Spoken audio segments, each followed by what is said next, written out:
Ah, yeah, ah, yeah.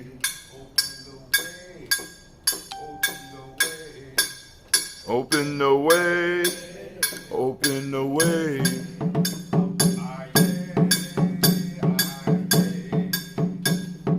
Yeah, ah, yeah.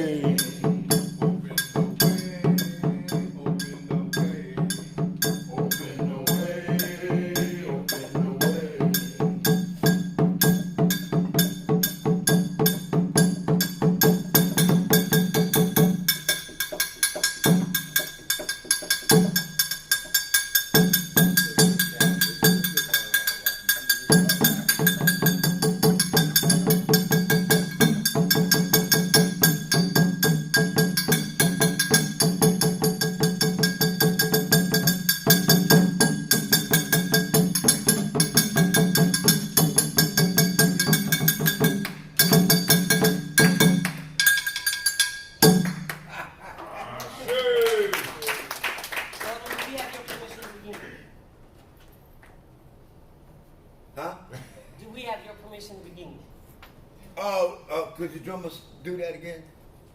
And while the reason why is while the drummer was doing the drum call, the call to us, we was sitting down like we watching TV. Oh, snap. Duh. Now we in trouble. Okay? So what happens when the drummer starts back up again, could y'all please get up? And since you asked me, then you get up, come up here and form a circle. All right, go. Come on, get up, get up. Move, move. Come on up here and form a circle. Y'all asked me, I didn't ask y'all. Come on, come on. I did do that, didn't I? Yeah, you sure did. You sure did. Come on, come on. Y'all moving like y'all walking. Walking dance up here. Come on, y'all. Y'all got this stuff going on. Come on, y'all. Come on, get your hands together.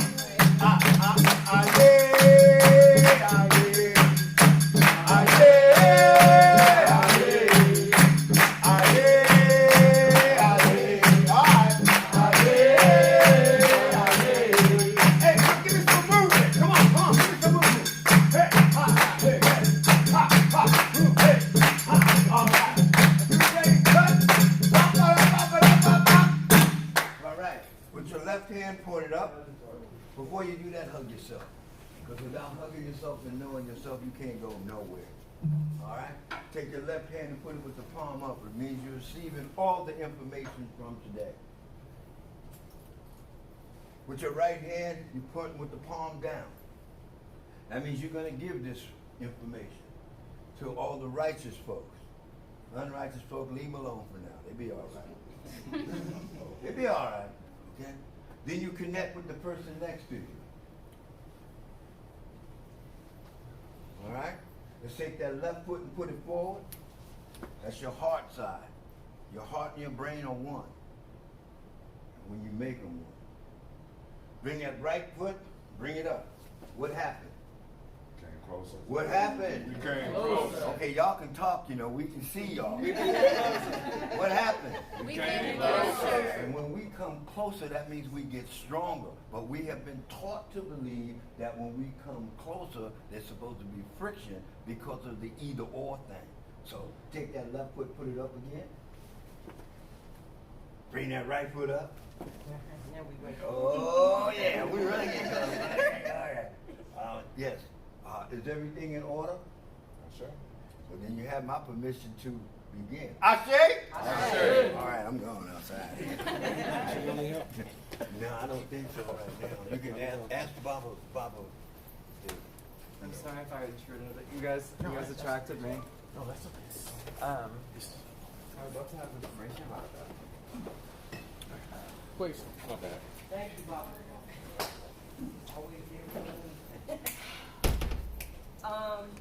Good morning, everybody. Good morning. I'm glad to know you all here. I know we still got some folks that are en route, making it here. But I wanted to introduce myself, and it's kind of difficult because I'm a lot of people merged into one. I've been doing rites of passage work for over 40 years. I've done it in a range of places. I've done it in corrections, adult corrections, juvenile corrections, treatment facilities, prevention programs. I've been an administrator for 35 of those 40 some odd years that I've been working in the field. I'm a mother of 4, a grandmother of 23, and a great grandmother of 2. My children were raised in rites of passage. They don't know anything else. The programs and the schools that I put them in were involved in rites of passage because I understood real early, based on my work with folks in the community, that I needed to create a community for them to belong to. Of those 23 grandchildren, currently 5 of them are in college, 2 of them are married. And my granddaughter that lives with me is 15 and she's headed to college this upcoming year, graduating this year with an associate's degree. There have been a lot of people that contributed to that, and over the years I've been involved probably in just about every agency that's represented here, unless you're a new agency. My very first job was at Children's Hospital. I was a mom at 17, had a 3-pound baby in an incubator. I didn't know what I was going to do. Went to the welfare department. They talked to me crazy. I knew I couldn't do that. I threw my baby on my back and went and finished school because I knew what I had to do in order to have a life for him. One thing I say about Children's Hospital in terms of my rites of passage is I went to the employment office. And employment for us is always an issue, but as recently, because I had him on graduation day, so let's start. So downstairs at Children's Hospital in the employment office, I looked at the employment board and there wasn't anything that I was qualified to do, and I started crying. The lady in the employment office said, "This is how spiritual energy works." She says, "What's wrong?" She was really concerned. She came out from behind her desk and she hugged me, and I told her, I said, "I have a baby upstairs. And then he weighs 3 pounds and 4 ounces. I don't know if he's going to make it. He's full of 2. And I told her what happened at the welfare office, and I'm like, I just have to get a job. She said, "Well, tell you what, I'm going to make sure you get a job. You're going to leave here today with a job, so we're going to give you a job as a nurse aide. I said, we can get you started as early as next week. You can start your orientation." So she gave me like a schedule, and I'm like, that's not going to work. And she says, "Why?" I said, "Because I just signed up for 21 hours in school. Everything over 12 was free, and I knew I didn't have any money." So she says, "Okay, then we'll sign you up for 11 to 7 shift." So I worked all day, slept on the bench, worked all night, and one of the things that happened in this rites of passage that was really valuable to me was the fact that I was homeless at the time. And my nursery was in the trunk of my car for about the first 6 months. And everybody helped me take care of my baby. Everybody at school took turns, professors took turns with bottles and diapers, because when you're really trying to do something for yourself, people jump in and help. So 8 years of college later, somewhat a illustrious career that I keep trying to retire from and people won't let me. Here I am. Somehow I'm connected to everybody in this room, just by virtue of being an elder, just by virtue of being grateful, just by virtue of giving back, and that's who I am. The pictures that you see here are the pictures where I brought the 13 adopts from the state of Ohio to the Department of Youth Services to provide rites of passage services for our kids. Just know when you go into rites of passage, it's not like something that's beautiful and colorful. There's a lot of sacrifice that comes with it. Okay, because you have to, in order to give other people something, you have to model that for them. So that takes courage and it takes sacrifice, and sometimes it takes blood, sweat, and tears. This was the first time DYS, UMADOPS, or outside agency had been able to be in the institution. I was blessed enough to have a wonderful boss that I almost bought out of retirement to come back and help me. This was the game year. This were the kids on the game year. The UMADOPS came in, and the UMADOPS did more than come in. They came in, and in spite of whatever trepidation they had, they stayed in the dorms, in the institution for 5 whole days with the kids. That taught the kids that somebody's willing to be here with us. They love us enough to be here with us even if they don't have to. Now that was a battle with central office, but that's a whole nother issue. We just decided that we were gonna do it, and if they got mad at us, we'd say, oops, we didn't know. So just do it and then deal with the fallout. Of these kids, a good portion of them graduated from high school without teachers because the teachers in the school didn't want to work with our kids. They would just give them handouts. So I taught 6 of the kids to the GED. They passed the GED, and I sent them back on the units to teach the other kids. Their first graduating class, 2/3 of the graduating class came off the gang use unit self-taught. Sometimes all you have to do is believe in kids. Also, another thing, 2 other things caused us a problem with DYS with rites of passage. And you know, if you're gonna be a warrior, you gotta be able to take some bullets, right? The kids that wanted to go to college, I got them scholarships to go to Norfolk State University. Their out-of-state fees were waived. Their registration fees were waived. My only mandate to them was don't look back and don't go home. Whether you're from Cleveland, Toledo, Cincinnati, just don't go back. A good percentage of them did exactly what I asked them to do. Those that didn't ended up back in the street or dead. And that's a reality of warfare. Everybody can hold it. The other thing that happened in that institution, which is probably why that institution is closed after being open only for 5 years. This was the first class of young people that were incarcerated in DYS and were able to elect President Obama in the presidential election. They said kids couldn't vote because they were felons. I'm like, they're not felons, they're adjudicated, they can vote.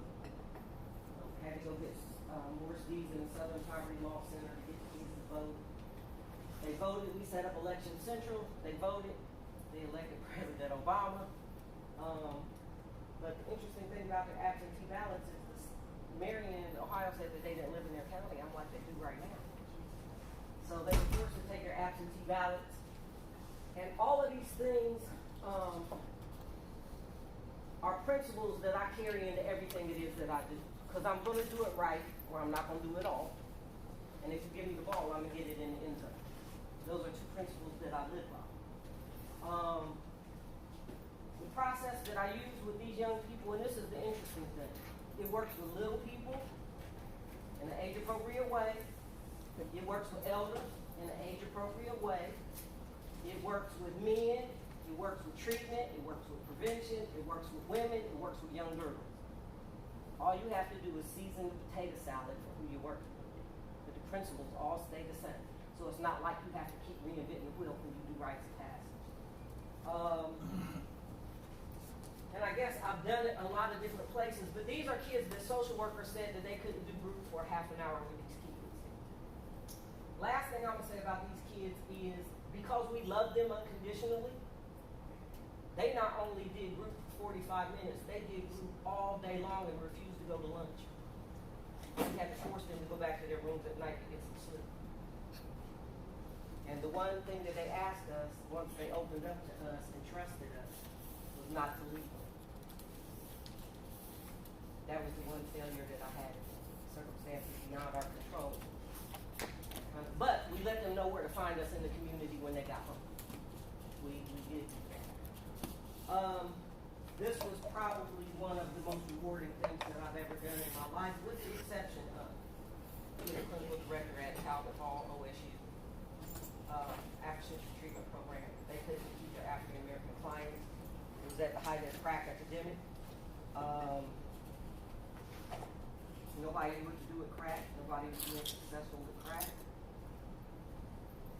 Folks started coming in. I just started doing what I do. I started teaching who you are, what you are, who you are, who we are culturally, who we are spiritually, who we are to each other. All of the things that nobody ever really took the time to teach them in their development, right?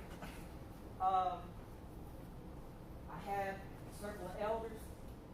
The elders were there. They were there when you wanted them. They were there when you didn't, because one thing that we did was we gave them their respect. They had the cushiony chairs. Nothing started or nothing ended without their permission. These were the elders primarily. Most of them have passed away now. But when I was at Talbot Hall, those were the elders that were with me. We were affiliated with the African Church, and we all went to the Million Man March. loaded everybody up on the bus. We went. Moya, you want to say a little bit about treatment and rites of passage? Oh, glad to come on. Add something to that, yeah. Oh yeah, front and center. My chick, that's good morning in tree. You know, I'm the result of rites of passage. I didn't get there until I was 38, 39. But I was a recovering addict. Didn't feel good about myself. Felt like I was a piece of something, you know. And I remember coming in and just immediately just feeling a part of something. And she began the process of building me back up through teaching me about my culture.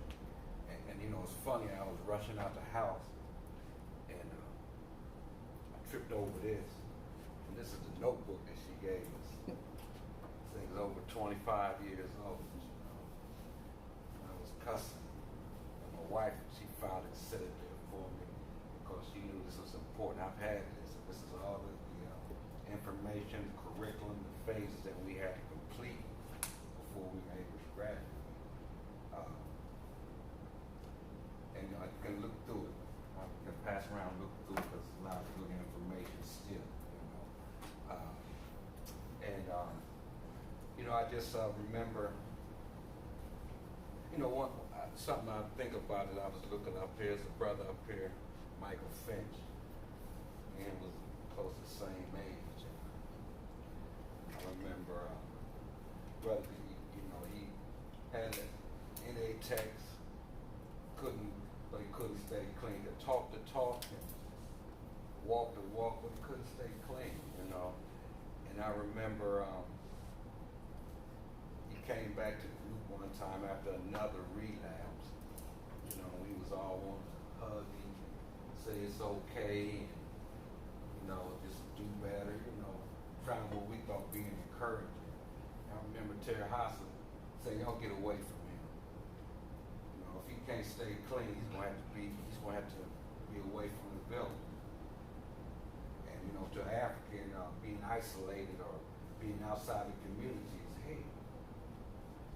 You know, soon after he said that, he got clean and stayed clean. I think he crossed over. I think he had 2-3 years clean. He died clean because he wanted to be a part of the village. He knew the consequence of not staying clean was to be isolated. I don't know if she was really going to throw him away though, but that breath spurred him. Yeah, you know, spurred him to stay clean. You know, I don't know if I've been able to stay clean without rites of passage. As she talked about earlier, we had a council of elders, had 2 tribes within the village, and each tribe was responsible for different areas. And I was on the administrative and educational side. Then we had some taller, bigger brothers on the security and discipline side. I never understood why she didn't put me on that side. But you know, we just, you know, it was the first place where I started seeing the semblance of some order, some cooperation, some level of discipline. You know, we held each other accountable. You know, I can remember times we went up to spots to grab some of our brothers, sisters out the spot and bring them back. I can remember a time in particular we went to a spot. I kept asking Terry, why are we going here? This was over here in the short north, over on 8th Avenue. And we was in, you ever see, what's the movie with Nino Brown, that movie, The Carter Hotel? This was a spot that this was like. I kept asking, why are we going here? But, you know, the whole village went to grab one of our members and bring him out of that stuff, bring him out of the muck and the mire. You know, we've done that several times. We used to bum rush various meetings throughout the city. as a group, we sat in there and we stayed clean. You know, me personally, I learned interpersonal skills, conflict resolution, in a culturally appropriate manner. Learned about, myself, the shoulders of people I stood on, and it just gave me the courage and strength to do the next right thing, do the best I can, In fact, I'm up here now as a result of me going through and completing the Rite of Passage program. It's not my favorite thing to do, but I was called. So I sure do the best I can. As a result of me going through the rites of passage, I became more active and involved in the community. And I was involved with the SIMBA program. I don't know if any of you guys remember that, but I was okay. I was jetting, I took a few young guys, and those were very rewarding. But this program not only got me clean, but it also got me out of self. Where I was self-centered, I became selfless, became a servant to the community, and I tried to participate in different things within the community to be of service, man, to help, to give back. Because one thing that the program taught me is our owe. Because my active addiction I took. And it was always about me. I took from my family, I took from my community. Rites of Passage program, going through it, rebuilt me and moved me into manhood. Because I still was an adolescent when I came in, suffering from what a lot of our men and community suffer from extended adolescence. And I just learned how to become a man and an asset to the community going through the Rites of Passage program. Getting ready to ramble, so I'm going to stop in a minute. But one thing, I met Terre House on November the 1st of 1994. And that was the first day that I stayed clean completely. And I haven't found it necessary to pick up since then. And so, in about 2 months, I have 25 years being clean.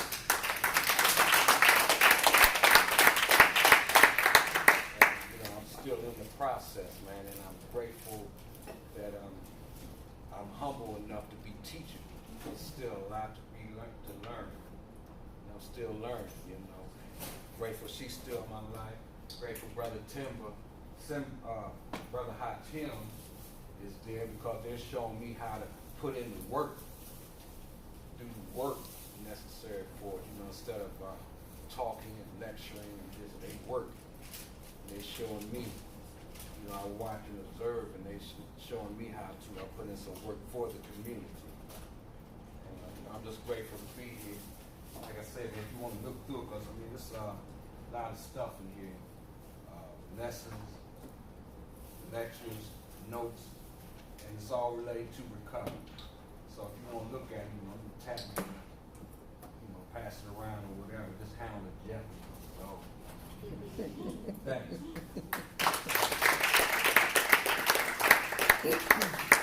I think throughout the course of this training day, it's easy for us to talk about a thing because a lot of times we go to trainings and people talk about what they do and what they've accomplished.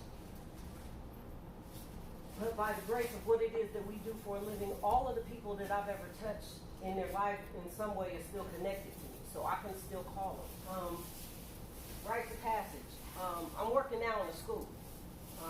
It's a school for high-risk kids. The director of that school, I was going to retire. I was ready to retire. Job transition. You're going to retire, right? He calls and says, we need you. I'm like, no, you don't. I'm about to retire. I'm tired. I've been doing it a long time. He says, no, you can't do that. And I was like, why? He says, because I need you to come and do for our kids what you did for us when we were growing up. And I'm like, oh, hell yeah. I was like, I got grandkids. I don't really want, he's like, look, all I want you to do, and this is the biggest lie I ever told. He said, all I need you to do is just hug the kids. That's all I want you to do. Easiest job you ever. Easiest job I ever had. That's what he said. I got to that school, them 600 kids in Columbus Public School didn't want. My job is 8 to 8 every day. Mr. Brown's job, he's the dean of students. He's 8 to 8 every day. School's open from 8 to 8 every day. We got after school programs. We got like 15 sports leagues. We got karate, capoeira, drumline, African drum and dance. Because we had to build a rite of passage program in the school.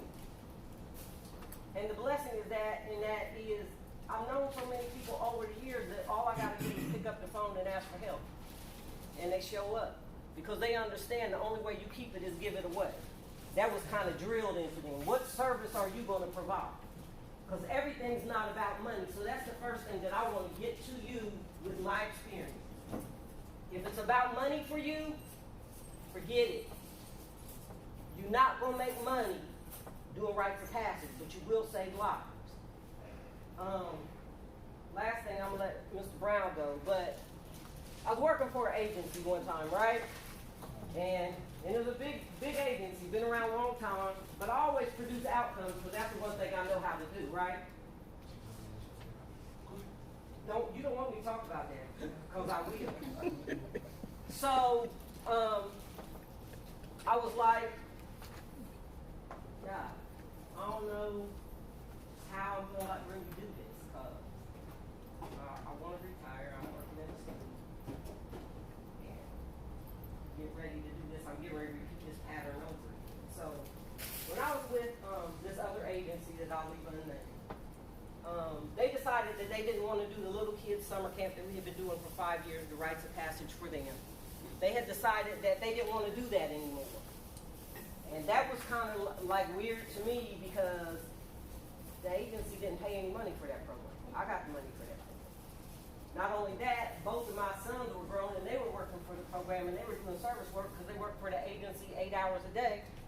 And then they spent the other 8 hours helping me with the prevention program. So all of the things that were provided for them was free. So like, we're not doing it anymore. I said, well, I'm leaving. Like, what do you mean you leaving? I'm like, I'm leaving because these kids want a summer camp. We 3 weeks away from summer camp. And they want a summer camp. And I'm going to make sure they have one. Boss said, you're not leaving an $80,000 a year job to go do a summer camp and you don't know how you're going to get it funded. I'm like, I'll bet you I do. I left and I took my state retirement. Y'all know, y'all probably going to end up being cat food. I took my state retirement and I went to my dressmaker who had a warehouse. I rehabbed his building with my retirement money. 3 weeks into the summer camp, he says, okay, this is my building. We don't have a contract. I need you guys to give me $1,200 a month. I spent all retirement money putting it in there. So like we are out again. But the interesting thing about that sacrifice, when I bounced, Mr. Brown was working with me there too. He's like, well, if you leave, and I'm leaving too. You can't be out there by yourself. So we both left broke. We didn't know how we were going to live or what we was going to do, but we knew that those kids deserved to have what we were giving them. We both made monumental sacrifices, but that's what happens when you work in the community with high-risk kids. Because if it's a program for you, they're going to sense that it's a program for you, and you're not going to get any results. Because this is an energy exchange. True rites of passage is an energy exchange. And I don't care if you're doing it through treatment, if you're doing it through prevention, if you're doing it in corrections, if you're doing it with the babies, or if you're working in a school. It's an energy exchange. And they have to see and feel. And I know that we have like all these code of ethics and whatnot. And I'm always like on the marginal, on the line of, but I'm always on the side of justice. Okay, I may not always do what you want me to do, how you want me to do it, but I'm going to get it done and I'm going to get it done right. Right? Never had a violation, never been some of my best friends. Did Lois Stepney, did those guys refer Children's Hospital? How did you guys end up finding out about the training? Did Camille give it to you or? Our boss, our manager sent it to us, but I'm not sure how she. Probably Camille. Lois Stepney sent it to I heard her. that, yeah. Okay. It's also an event, I found it on Google as well. Okay. When I was searching for just trainings and all. Okay. Well, that's good. So with that being said, I guess all I'm saying is that everybody in this room that's affiliated with rites of passage, whether they're a nation builder, whether they're in treatment, whether they're in prevention, and I'm connected to a lot of rite of passage programs, okay? I'm not just connected to one rite of passage program because we're stronger together than we'll ever be alone. Unless we use each other, we're never going to be able to exist. Sister Pam back there from Cleveland, Sister Tahir, we've been doing this for a long time, trying to figure out what we needed to do to make us successful. With or without dollars, we gonna do this. With or without food, we gonna do this because it's our children that's at stake, right? Are you guys kind of getting what I'm trying to say? It's all connected. It's a spider web, and only the strong survive. And your chances of survival are better if you have the skills to survive and you're spiritually connected. Because that's where your protection comes from. Oh, let me tell you this. The reason I took more time was because last time we did a training at the Foster Center, it was a 4-hour training. Mr. Brown talked, and he talked, and he talked, and 15 minutes before it was over, he turned around and says, I'm going to turn it over to my sister Tara Hopkins. So he can never say anything to me about taking time. Go ahead, Mr. Brown. All right, so this is the introduction, right? Am I correct? All right, cool. I'm going to start off. I go. Amen. All right, people that don't know, I just want to make sure because part of, we're going to talk a little bit about rites of passage and culture. But my name is, I'm known as Brother Hatim. At the school, they call me Mr. Brown. It's a requirement of the job, but because I want them to call me Brother Hatim, but that's neither here or there. But I do this because there's nothing else for me to do. It's part of my culture. It's how it came up. From trying to form something when I was young because it wasn't nothing for us, or coming to Columbus and going to Ohio State and seeing that I didn't fit into some of those groups there, and then running into something called rites of passage. It's what I do. It's what I breathe.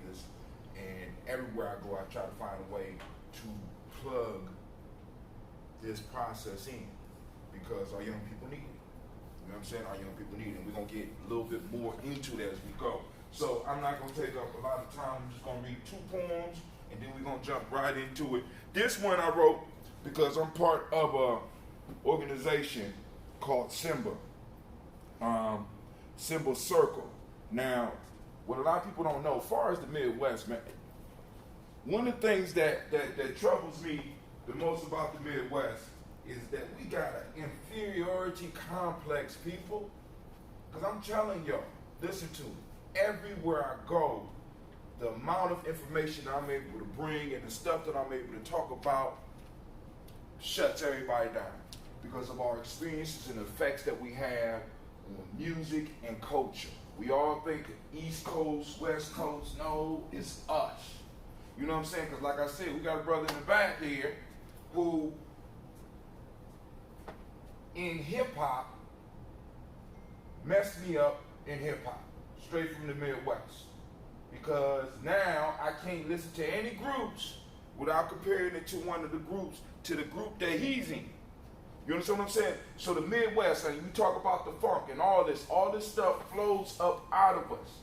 I don't know why, but then we go places and we kind of shy about it. Well, anyway, going back, because he said he participated in Simba. Some of y'all probably heard about the Simba organization that's at Franklin County.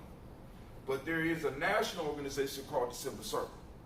And the piece that we was able to find out through trying to find a lineage, Simba Circle actually got their idea from Columbus. It's in Chicago, still Midwest, but they got the original idea came from here. So once a year we have a camp where we bring a bunch of young men. At first it started with young men, now we're doing women. It's over 20 years old now, and we've been doing this rites of passage process for young people.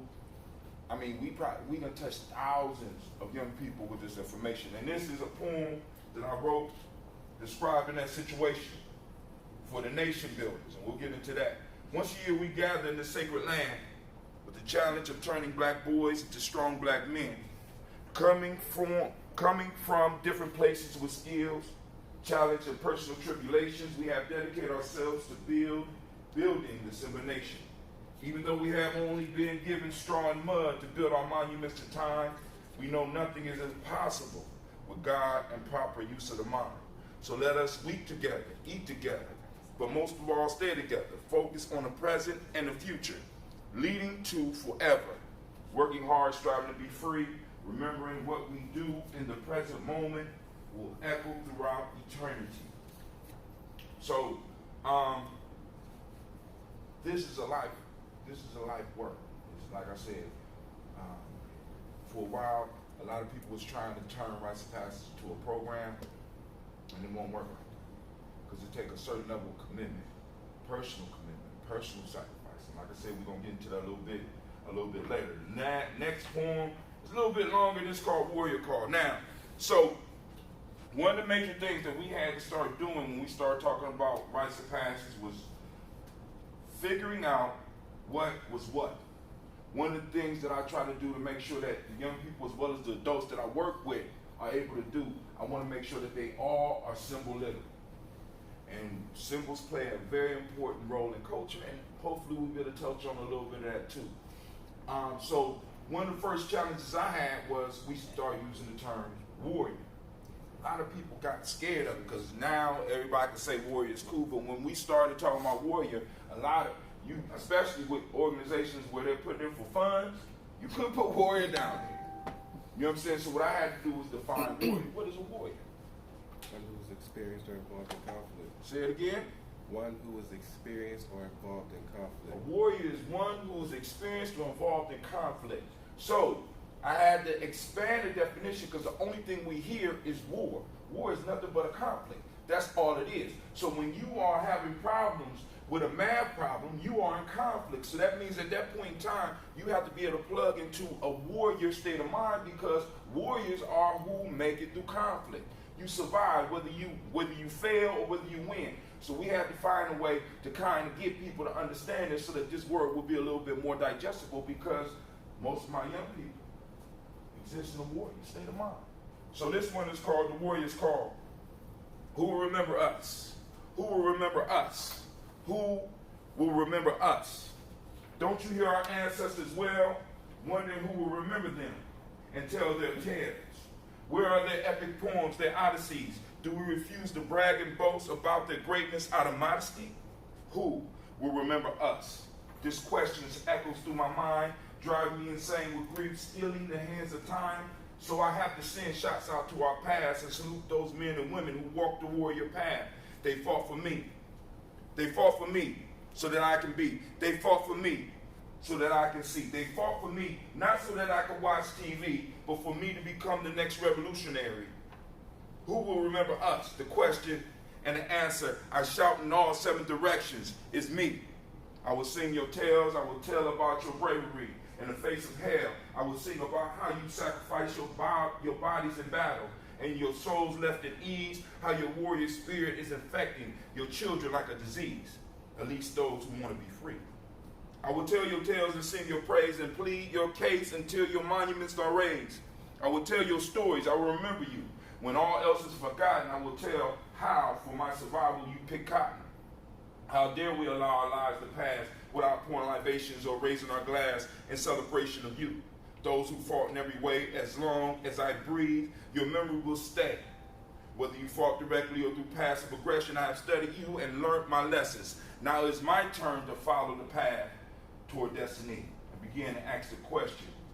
You first asked me, who will remember us? So we're going to continue the conversation. Where we at? Okay, let's, I guess now that the space has been set, I want to give honor to the people that came before us. Both of us came up under Dr. Mariva Kelsey at APBS during the Afro-Centric Training Project, and that was a magical time for us because we got to travel, we got to work with the scholars, travel with the scholars, help develop curriculum.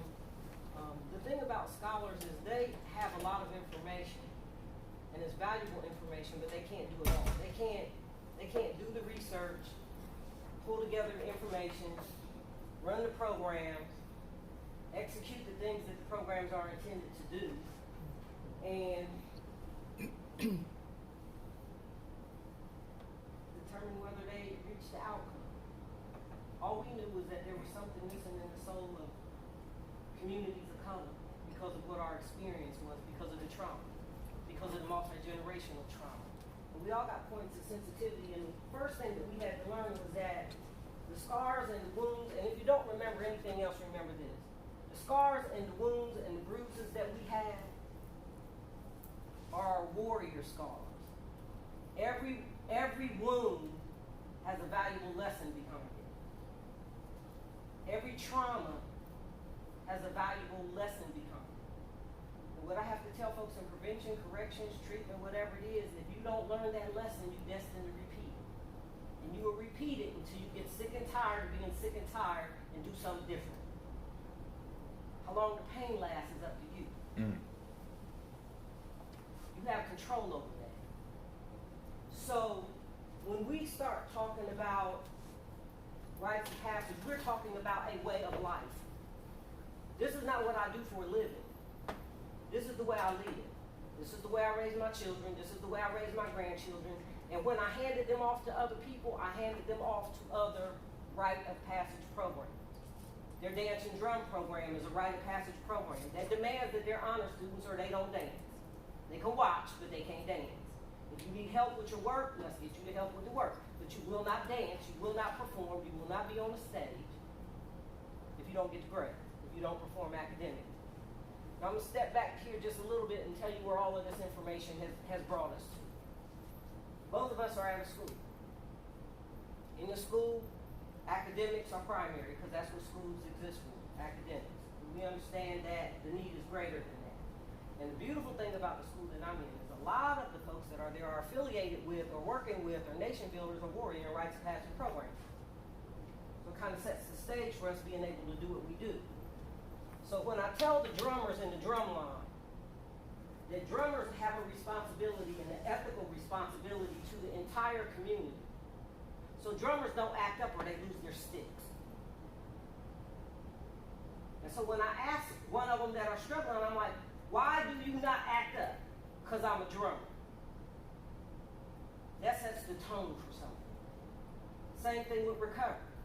Are you in recovery or are you not? That doesn't mean it's perfect, but are you working on it? Are you perfecting yourself a little more every single day? Check in with me and let me know how you are or what you're doing. So in the school, it's amazing. We have all of these sports, all of these activities. We have dedicated staff that sweat blood, sweat, and tears every day. You know, most teachers in public school, after 8 hours, they're gone. We still there closing up the building, and they're on the weekend. That's what we do. Because you can't stay at our school long if your heart not in it. Because the kids are hard enough to deal with, right? But our school also has, we understand that money is a problem. And there was a video that we wanted to show, but I know we don't have time to give you all of it. I can't force feed you all of it. But Mr. Brown came up with an economic way of life. So he came up with decision dollars. They earned decision dollars. And it was working very, very well. And the middle school took over the bank, and they ran the bank, and the kids make deposits, and they make withdrawals from the bank. We have what they call the golden gems. What's the gems? Golden gems? Urban gym. Urban gems. Okay, urban gems. They grow their own food. They grow herbs and vegetables and they harvest these things. We got one outside and we have hydroponics inside the school. So we grow aeroponics inside the school where the kids grow food. Big time. And they harvest the food. We have plants growing in every classroom. They harvest the food, they sell the food in the open market, they get to keep the money. We're teaching them how to use money wisely. We're teaching them how to grow your food. We're teaching them how to run a business. That is so important because if I give people everything else and they don't know how to make money independently, even when nobody else will hire you, it's always been an oddity to me that people go to prison and they hustle up and they make money in prison and then get out and can't get a job. Just engage that hustle into something that's legal and you'll be all right. But you lose it when you hit the street because it's like, well, nobody will give me a job. Well, nobody gave you a job in prison either. But you made cards, you wrote letters for other people. You did what you needed to do to be able to survive, right? So we come out here and we get dependent, and that's what happens a lot of times with our program. It's wonderful if somebody gives you money for a program. That's wonderful. It's a beautiful help. It gives you a breath of another breath for another day. But at the end of the day, you have to know that you could do that with or without any outside funding. And guess what? The funders want to know that you're self-sufficient too. That you can be self-sufficient. Or you're working towards self-sufficiency, and what is your plan? It makes it a whole lot easier when you're doing it with nothing in the first place. It makes it a whole lot easier to convince somebody that you're dedicated to doing what you're doing. Can't nobody argue with our outcome. We paid the price. We paid our dues. And we have a physical, visible legacy in front of us. Whether it's the kids that have gone off to college, whether it's the guys that came back from being in the summer camps, or the young people's rites of passage that are now teaching in the school, that is now the director of the school, who had the great idea to call me when I was ready to retire. And I guess, you get committed, because I could go just hug the kids all day, because that was my job description. I said, well, he's like, just write a job description. This is our way of telling you thank you. So I wrote a job description, and I started looking at what the kids needed, not what I wanted. And I looked at it as too much for me. I can't be like the behavioral health family support administrator with these kids with these problems. So I'm like, we need help. So I ended up with 3 behavioral health agencies in the school full-time, with counselors in the school full-time, case managers in the school full-time. I had to pull back and take a look after the first year of evaluation. Some weren't performing the way I had wanted them to, because I'm results-oriented. You can't just come and extract dollars and not produce results, because you won't last with me very long, because our kids depend on you. You got to do a good job, because if you don't, I can't use you. If we all on the boat, everybody got an oar and everybody got a row. You can't sit and rock. Or you can't row sometime and then not row other time. So, rites of passage, everything that I've learned over the years, it allows me to work with parents in the rites of passage way. The way we want to work with kids, but we don't want to work with their parents. Sometimes we want to work with the parents and don't want to work with the kids. So let me look back at that, because it's amazing. But when you got the energy and the heart for doing this stuff, miracles happen. You get to see miracles happen every day. And somebody said, well, why do you keep doing that? Why do you keep working with addicts? Why do you want to work with the badass kids? I said, because I get to see miracles happen every single day. Every single day. When my youngest son, his older brothers left and went to school, my oldest son went to the military. He started wanting to run around and be a gang, because at the time I was working with gangbangers, right? So he gonna be a gang member. He gonna be 800 Block Oak Street BTC. He's an artist and a musician. Okay, that's not complete. So he goes around Oak Street. They're like, no, you come over here, your mama gonna come looking for you. We know how she ran us down in the street. That's not happening. So he decided he wasn't gonna work on the east side, so he went up Short North. And one of the kids in the Short North was like, you look like somebody. And so I went by for a couple days, and he's over there hanging out and stuff, and I guess somebody new showed up. And the dude asked him, he looked like somebody. Don't he look like somebody? And he's like, oh, hell no. He's like, remember that time this terrorhouser ran up in the dope house to get us when we didn't come to group?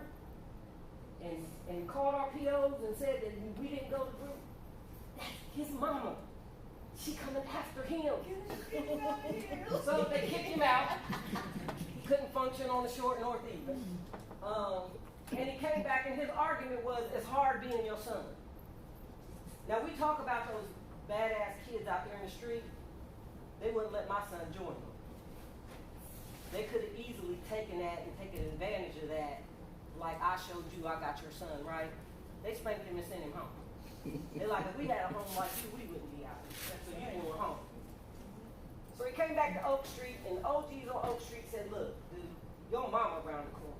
So this is what we gonna do. We gonna stay down here and play cards all day. gonna build your recording studio upstairs and do security for you, so don't nobody rob you. You just going up there and do music, because that's what you do. And they protected him till my sons came home. That's the outcome. When they take community responsibility, even when they feeling like they doing the only thing that they know how to do, but you know that they learned something and they got something from you, and they may not get it right away, but it sticks to them because the truth sticks to you. Righteousness sticks to you. When you see it, when you feel it, when you experience it, and it's more than a program that was in a book. It's the way, they watch the way we are with each other. They watch the way I am with Baba Jabal. They watch the way I am with Hatim. They watch the way that I am with Kwesi. They watch how we work with each other, and it's all out of love. We have like power struggles sometimes because he's a power hungry one. But, you know, I'm a Jedi and he a Sith, so it kind of balances out, right? See, his disease. So, yeah, that's the first step, right? Just admit you got a problem, right? So, the big picture of this is it's not, are you seeing where it doesn't fit in a program? It's the energy that you bring to something, it's the commitment that you bring to something. Now, the information and the knowledge can be infused, but it's not going to translate well if you don't have the energy. So I can give you the book and all of us can have the same curriculum, no matter what it is. Curriculum for parents. Everybody, you got to season this. I can't go look, okay, today we're doing, I don't know. Do I have a parent in here who want to talk about that experience? What it's like working with somebody that's not coming out the book? Come on, Miss Davis.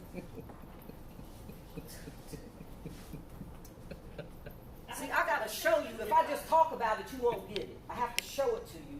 And then when we start talking stats and numbers and processes, then it'll make sense to you. I got to come up here. You come with it, since you smiling. We both in trouble. Well, happy sunrise, everyone. It's nice to see and meet new people. I'm Rosie. I'm Rosen's mom. All right.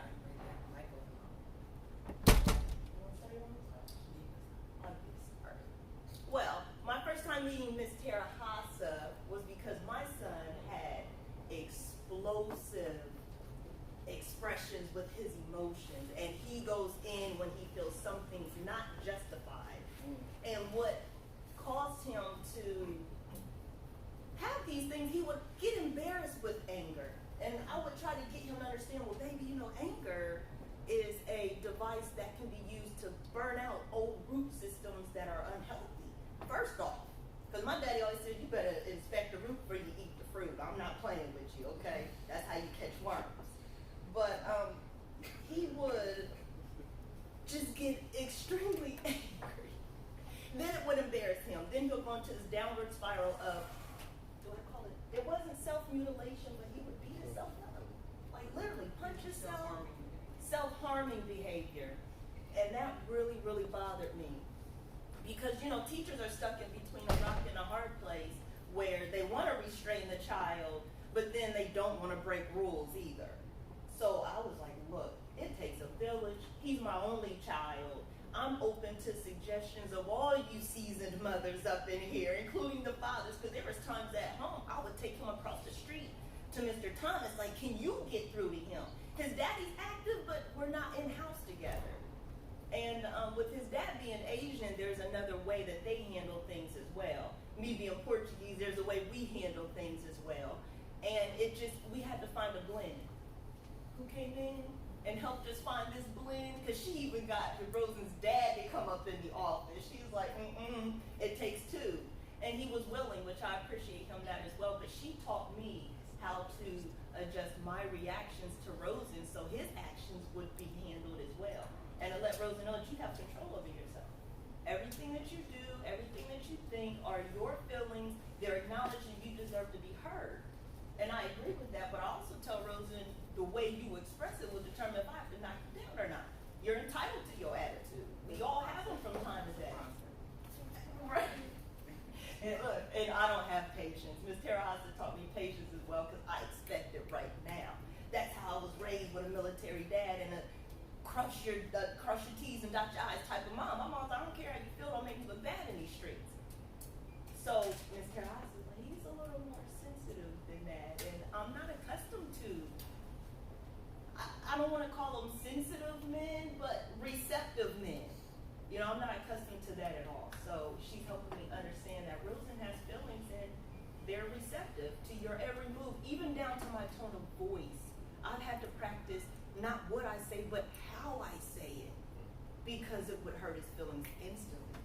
And I'm like, Mr. House, God gave me this little sensitive child, and I'm an ambitious woman, and how do I make this work? She came in and she got results. But you have to follow it too. You know, you have to work. You don't just sit up in there and say, yes, ma'am, and then not put it in action. I had to put it in action. And I even had to, I don't want to use the word check my mama, I had to redirect her generation's level of discipline. It's not always about the strap. Because we got the strap. That's right. Shoes, extension cords, everything else. But what they fail to realize is the trauma that comes from it. The trauma that comes from it. I found out that I got trust issues starting with my mom when she would say, come here, I'm not going to hit you. That's where my trust issues started. So I had to let Rosa know when mommy says something, I mean it.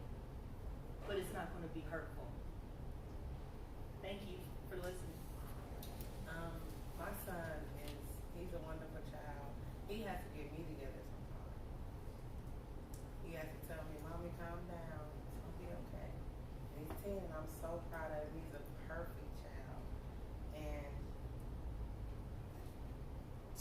both of them are just wonderful.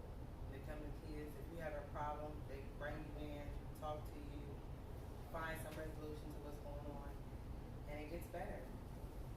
We had a couple bumpy roads last year. Got through with it. And it's been perfect ever since. I like her insight though. You know, because she checked me. I ain't got no issue No, being she checked. does. She does. Miss Terrahasa will way come she right does in. The way she does it. The Apollo with the hook down. Yes, you got the flag. You really go. The way you do it, it's so much class. And it's in love. It's out of love. It's not nothing that anybody that takes offense to it. I don't know. They have confidence. Thank you. Thank you. Thank you, Mr. Brown. I didn't always have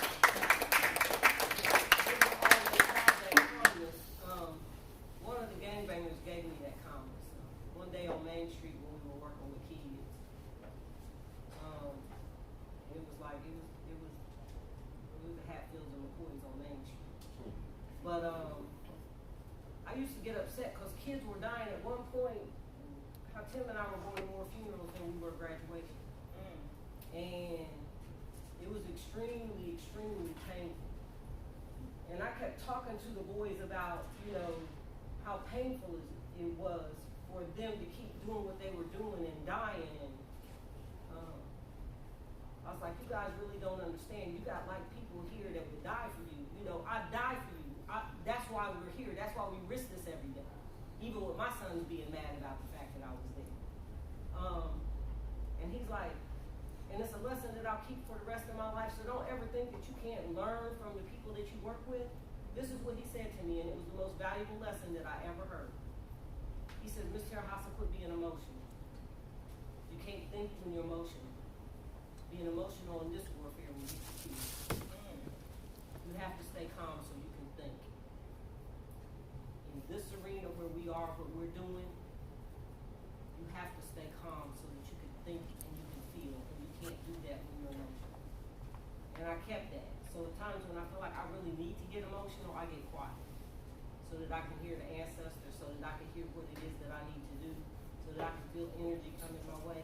It was the most valuable thing that anybody ever gave me in my whole entire life. DYS, the kid said he had a definition for warrior. And the kid in the corner, they kept wanting to put him out of the training because he wasn't saying anything. I said, he's not saying anything, he's not doing anything, he's not disruptive. Leave him here, he gotta absorb something. And so about day 3, we had, anybody else got a definition for warrior? And he says, I do, and everybody got quiet and turned around and looked because he hadn't said anything in 3 days. And he said, my definition for warrior is somebody who would risk anything and everything for something bigger than himself. That definition stuck with me for the rest of my life. That was his definition of warrior, and it kind of kicked ours out the bucket. Like, he was thinking, it kicked that other definition out my bucket. Because that's what we do. That's what we do every day. If you're committed to it, it's got to be something bigger than you. It's not about your life. It's about what you came on the planet to do. Make sense? So let's get into the nuts and bolts of rites of passage. Is that where we at? Defining rites of passage. So let's say we a tribe. We found each other, several different families coming together. Yes, sir. I have a question. Yes, sir. Is it by coincidence or by design the rites of passage possesses none? Design.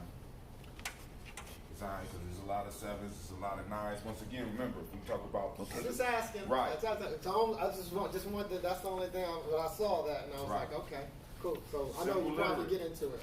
Simple literacy. All right, now, so imagine we're a group of people that come together, because we got to understand as human beings, we are some of the weakest and the ugliest animals in the animal kingdom. Please understand that. Because if it comes down to it, a 90-pound cat can whoop a 150-pound man. If they really hungry. Most animals out there that are hunters can beat us. Matter of fact, raccoons, I don't know if anybody ran into a raccoon. But a raccoon will whoop a full-grown man. So we have to be clear that human beings can only survive and have only moved to where we moved because we started learning to live in groups. As a matter of fact, us working as groups is what made it possible for us to move to the level where we are now. But this is the other level. It's cool that we come together because us working in a group makes it easy. But what starts to happen where if we are a village and I just by happenstance, mistakes, survive long enough to where I'm good enough now where I can bring meat in for us on a regular basis. Meat increases the protein. That means our kids are better. We're healthy. And I got this information. I can track a deer from 20 miles. I can look at his footprints. I can tell whether the deer is pregnant, and we should leave it alone because that means there's more deer for us in the future. Or I can look at the footprint and tell if it's a man. I can tell by what it's eating and the way it dealt with the tree, what's going on with it and where it's heading. I can tell whether it's thirsty. All this stuff I can figure out just by looking at the tracks. Not because it's some mystical thing, but because through trial and error, I have figured this thing out. Tracking deer, I'm able to catch elk, I'm able to do all these things. And we living good. Then one day I go out hunting and I don't return. What happens to the tribe?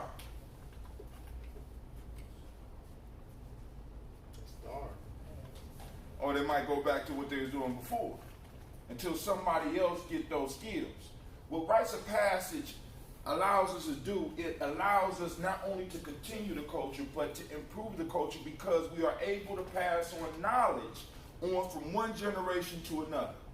Rites of passage make sure that we are able to pass on our techniques of survival from one generation to the other, so we don't have to keep going through the same mistakes. You see how important something like this is? Why it's important that if I conquer people that I gotta shut this down? Because I need y'all to start over again so that I can stay on top. But if you are able to grow at each generation because the last generation was able to take the wisdom from those elders and move forward, it will make you more powerful. So in rites of passage is about transmitting information, and in many cases, sacred information. How do we relate to nature? How does nature relate to us? What is our relationship as brothers? How do I deal with the women? How do I deal with other brothers? How do we deal with strangers? All this information is transmitted through the rites of passage. This is one of the reasons why we keep on talking about it's a lifestyle, because what it does, it helps you to be able to navigate in the world. Now, so when we look at the total process, because we've been using certain words. Now, first off, in most of our systems, we always start with the creator, regardless of what you might call that name. We got that creator first. From the creator, all other things came. So you'll hear different names and stuff like that. But the key concept is that it always starts with a creator. Then next in that line, you heard Tara Hauser mentioned several times, and also me in the poem, we talk about this thing called an ancestor. Anybody know what an ancestor is? Go ahead. Our forefathers have gone on before us. Somebody who made their transition. Somebody that made their transition. You hear people in the community, in the conscious community, in the rights passage, we use the term transition. Anybody know why we use the word transition? We move from one life form to the other. Scientifically, no energy ever leaves the universe. You understand what I'm saying? It's a closed loop. Once that energy is here, it's always here. So for us, spiritually, it's always been like that. So the ancestors, as part of the culture, never really leave. They are parts of the family. Right? So we have to celebrate them. We have to remember them. Why? Because from them, we got good feelings. From them, we got lessons. And we always got to reflect back on that. And that's where all of a lot of this stuff comes from. So it comes from and through the ancestors, because that is the closest link that we have to the Creator. From there, of course, we got birth, and we go through our childhood process. And for many of us, this is the only freedom we ever get. Childhood. You know what I'm saying?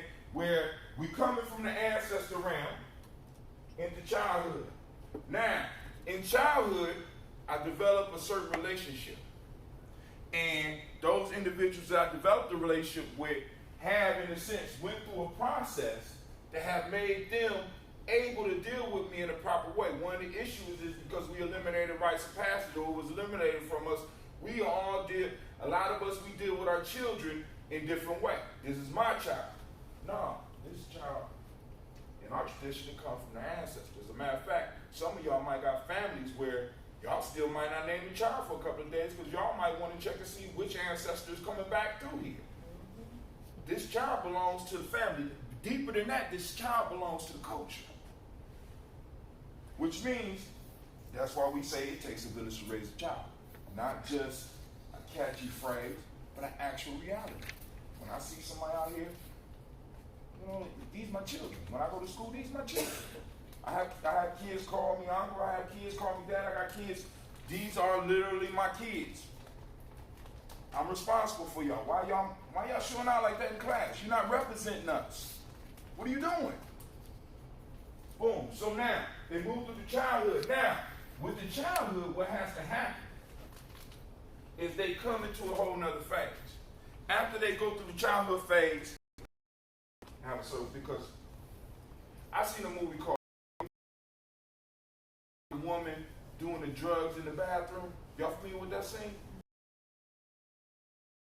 I seen it. I also remember the word is. This woman, when she was shooting up in some form of fashion, and Brenda Lee somehow he ended up in the bathroom with her while she was looking in the mirror. He grabbed her, he forced her to look in the mirror, and he told her, he said, you are, basically what he said to your child, you are God, and look what you're doing to yourself.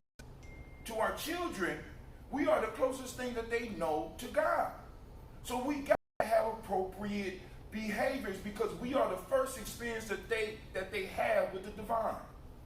We got to understand that. So our children reflect, in a sense, like she said, she had trust issues because her mom said, so in a sense, not only did she have trust issues with humans, she may have a trust issue with the divine because the person that represents the divine did not do them right. How do you live a good life if you don't have a good relationship with the divine? And because the representative of that divine, you understand what I'm saying? It's confusing. So now, it's middle school. Good God Almighty. All right, so we're gonna skip that part. This is the good time. We're gonna move to the warrior piece. This is a word we described at the beginning. We moved through that warrior phase. Right? Now, a warrior's job is to protect the culture. Protect the hunter. I protect the culture as a poet. I protect the culture as a drummer. I protect the culture. The culture. Why? Because the culture is basically, a culture would be like a team, a larger me. It's an idea that allows you to exist, that it reserves your space in reality. And when you strip a people of a culture, that's worse than murder. Because I'm basically a zombie walking around here. So the warriors are supposed to protect the culture. What is a warrior? One who is, what is it? Again, I'm confused. What is it? One who is experienced or involved in conflict. One who is experienced or involved in conflict. Warriors put themselves on line to protect the culture. That's what we go to war for. That's what we go to peace for. That's what we raise our children for. All right? So now, from the warrior phase, we move to the nation builder phase. This is supposed to be a circle. Please excuse me, I'm not a good artist. And we move from the warrior phase to the nation builder phase. And I like to throw the term on nation maintainer because you do a lot of building. You can build. You need people that maintain it. This brings us to the root of why she put me up here. In Gye-Nyame, one of the first things I had to do was, we called ourselves nation builders. And in Columbus, I had problems because for Columbus years ago, between the ages of 18 and 35, I was still in my 20s, I was denied the title nation. Couldn't do, I mean, you know what I'm saying? I had elders that would support me. I ain't gonna say no name, but I had other elders, no! I'm like, yo, I need, what's going on here? I mean, we're the nation builder. I want this title, boom, boom, boom. So I ended up hooking up with Simba, and Simba is a different process. Based on our process, but it's a different process. So all of the leaders there are known as nation builders. So you get this little hoodie, you got the nation builder on the back, boom, boom, boom. So I said, all right, it's hot. Define this thing. What is a nation builder? Well, we know a builder. A builder is somebody who puts something together. And I got all these organizations. I got the Nation of Islam. I got all my brothers and sisters streaming about nation. But then you start talking about what a nation is, and they can't really break it down. So what's a nation? A nation is a stable, historically developed community of people with territory, economic life, distinctive culture, and language in common. Nation. Nation. We're not really nation builders because we don't really have a nation. More family builders. Because when you look at the definition of nation, stable, historically developed community, or stable, historically developed, you can take community out and you can put group. The same definition that you use for nation is the same definition you can use for tribe or family. Stable, historically developed community or group of people with territory, economic life, culture, the culture sometimes. Just sometimes. All right, but the whole piece is, when you look at this, and you be like, wow. I'm talking about building something where the culture, because out of the culture, because what a lot of people don't understand is, because there are to say we can't make a living. We can't make a living in the present system because this would take us away from this thing out here. Because within nation building, I got to provide stability. My responsibility, I got to provide stability, economic life, territory. My fault, territory, economic life. My role right now in life is to be able to provide that territory, that economic life and stability for my young people. I can't really raise a family if I'm not stable, right? What culture helps you, what culture is, we don't have that right now. We're working on it, but we don't have that right now. So what we got to do is, boom, we got to show this up. So now we got this cycle going. So from nation builder, I'm going to move to elder. Elder is the wisdom, because once you make it to elder, you have experienced all the things that these individuals are going through, so who better to guide you? All right? One of my favorite movies, Godfather. All right? In The Godfather, Michael Corleone tells, I can't remember the dude's name, Michael Hagen, the family lawyer. He was Vito Corleone. For those who don't know Godfather, you got God who or counselor, because all leaders have counselors. And when Michael took over, he sent Mike Hagen somewhere else, and Mike said, well, who's going to advise you? He said, who better advise me than my father? My father's elder. He done walked through all this. He done walked through the nation of the faith, he done walked through this faith. But now he has his faith. Elders advise. Elders advise. And they should be able to contribute to the stability and economic life. And once the elders graduate, because it's not death, it's a graduation, they move right back into this pool, and this pool moves right back into childhood, going right back through the bloodline like this. So rites of passage is about overall culture, preserving the culture, building the culture, because each generation has a responsibility to not only embrace the culture and protect the culture, but also what improvements are you bringing? What new skills are you going to transmit to the next generation? Because any group that's just stuck in the past and just constantly stay stuck in the past, we already know it don't work. It's sort of like having an 8-track today. How many of y'all go somewhere right now with an 8-track? And, you know what I'm saying? I'm old school. I want an old track. I want an 8-track. You know what I'm saying? But I want to listen to Meek Mill. Can I get Meek Mill on an 8-track? No, you won't. But that's how some people are with the culture. It's like, boom, we supposed to be stuck back in Egypt. No. We need to take those experiences and expand on them. And we're going to talk about that in a little bit. She claims I take up all the time. Are there any questions before I move on?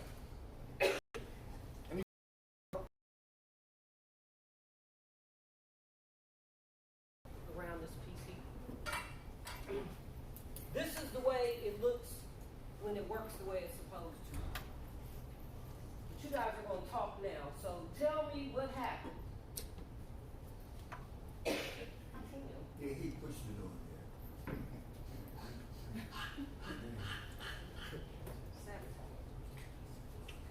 That's what happened when you was jail. Y'all weak.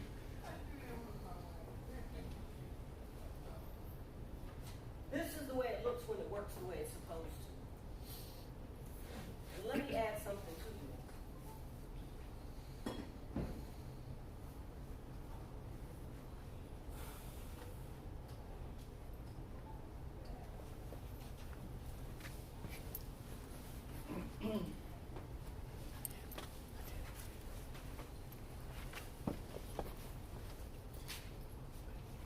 Oh, is it? Trauma. Oh, I say, it's fully charged. I'm gonna move it up. When children are traumatized, It's cool. or young people are traumatized, or adults are traumatized, or elders are traumatized, for a number of years, generation after generation, they adapt thought patterns and behaviors as a result of that trauma. As a clinician, or a therapist, or a teacher, or a healer,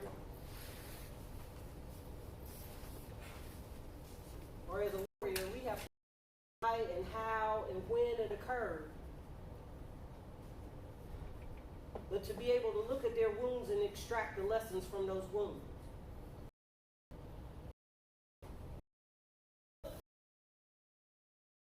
Tell me about something that you haven't been through, for the most part. I'll never forget one time I had this lady. And if you're in recovery, you're a warrior, because you're gonna have to fight the good fight. But this was in the early days of cocaine and Calvin, and she was like, have you ever smoked crack? And I was like, no ma'am, I haven't. And she's like, well, if you never smoked crack, how can you tell me about crack? And I told her, I was like, well, I'm really not feeling obligated to go smoke crack just to prove to you that I can do this. But what I do know about crack that you don't is I know don't smoke the shit. I know that. Now that's something that I know that you ain't figured out yet, right? So let's start there and move from there, right? Cause that had her, he or she fight with her addiction, want to make me over here in the pocket.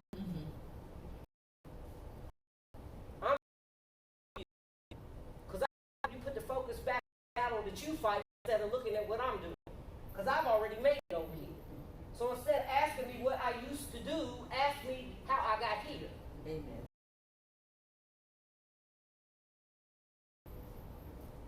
One of the things that happens here when you help children, I've got maybe 2 or 3 third graders. They came to me, little girls. And their product, their environment, loving hip hop, their moms, they come to me, they got a problem. New girl comes to school. Her other little friends wants to be friends with the new girl and don't want to be friends with her anymore. So now it's a riot in the 3rd grade classroom. She comes to me and she's crying. She doesn't want to be my friend anymore. I'm like, okay. Don't everybody just come. I had to talk to her. You were friends? She's friends with you. Any reason that you guys cannot all be friends? Look how fun you would have if you were all friends. They've been all up and down the hallway doing conflict resolution, and when it don't work out, they bring it back to you. A lot of times people that are suffering from trauma or going through things are only looking for the solutions because they want to fix it. They don't want to be miserable. They don't want to be in conflict all the time. But children are picking up patterns from television. They call it programming for a reason. And here I can find the value for programming. Because if the television and the telephone and the digital media is programming your child. See, it's not a question about programming, because you're going to be programmed one way or the other. The question that I have is who's doing the programming. Yeah, I'm the programmer for mine, and I'm the debugger for mine. And when the kids come to me, it's like a computer. I'm debugging the computer. But I never, ever, ever talk to them about their parents. I can find out where to help them find out where the gifts are, and they can take that back to their child. Because you've never seen a child in trauma that wasn't connected to an adult that was traumatized. They come here a clean slate. When the baby comes into the world, they come into the world a clean slate. And when they're first born, oh, they're beautiful, they're wonderful, they're precious, they smell good, look just like mommy, look just like daddy. And by the time they turn 2 and start getting into stuff, they start getting called names. And this is what I'm seeing in school. They start feeling rejected. They don't understand transitions. Parents go through things that they don't really feel obligated to speak to the children, so the children come up with their own ideas of why things happen. And 9 times out of 10, when something happens in the family, the child takes responsibility and feels it's their fault. That's a secret that a lot of parents don't know.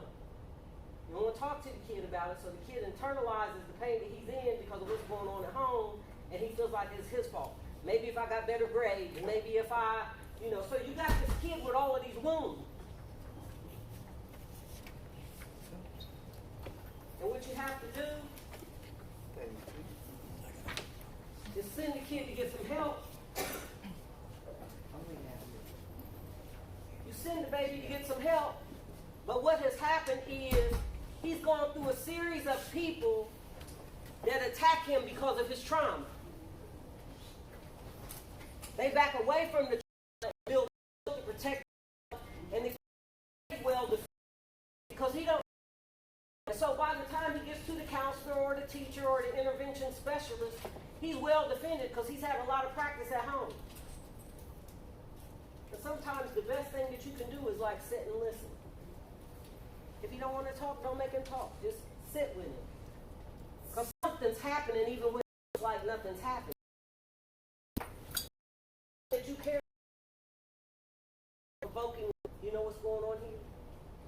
start talking to you, and that's the window for you to be able to walk into. But in a perfect world, we standing on the shoulders of the ancestors. We all should have people, not even our personal ancestors, but I have so many ancestors that I have to get back. And a lot of the ancestors that taught us died broke and poor and in a nursing home, neglected, with people fighting over what meager resources they had. This is most of the elders that taught. And you have to watch, and like, there's my trauma life. Being such a real good sacrifice, and you sacrifice your whole life not to be able to sustain yourself when you get old. Does that make sense? So then there's trauma even here, looking at the journey here. Knowing that when you were here, you sacrificed everything for them, and for them, and for them. Now there is a bright light to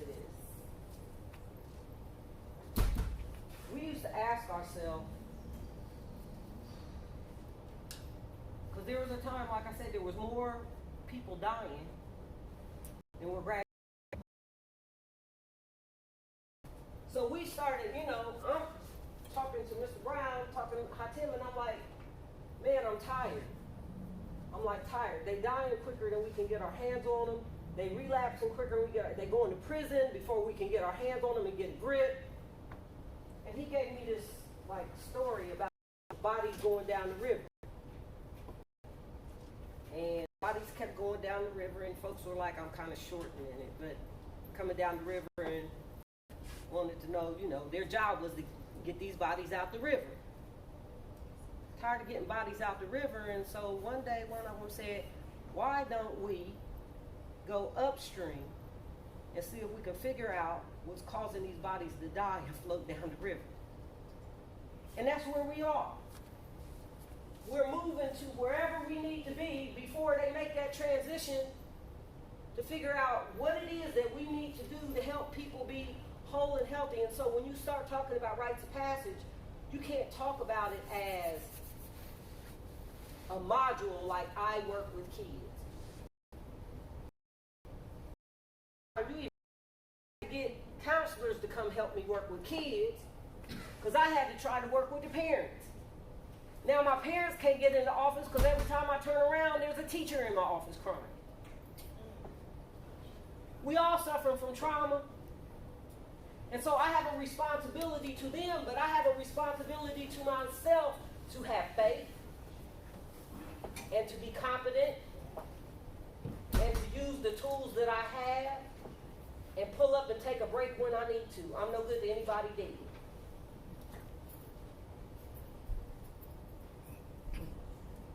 So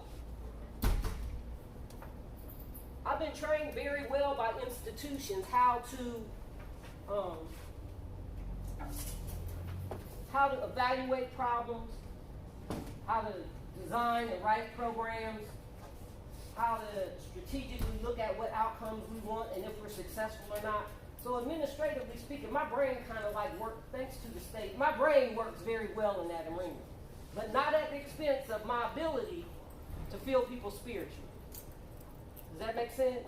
So in here, when we're talking about rites of passage, those of you that are doing the interventions, whether you're working with kids, teenagers, adults, or elders, you right here. Because you never know, like the clock, where you're going to have to be. And sometimes you have to be several places at once. You also have to be out here for the other intervention people, whether they're warriors, nation builders, counselors, to be able to help them, because they get worn out too. A lot of people in helping professions do too much. They just do too much. You want to help the people. And the thing is, a lot of those people, and I will venture to say after all this time, and I think I can say this, over 60% of the people in helping professions are suffering from trauma and never got help themselves, so they step into that arena to help other people, and they still suffering from their own wounds while they're trying to help other people. And so a lot of times their stuff ends up getting dumped on the people that they're supposed to help and serve. So you can't help anybody until you help yourself. And you have to understand that we are not a homogeneous group of people. It's like a cultural web.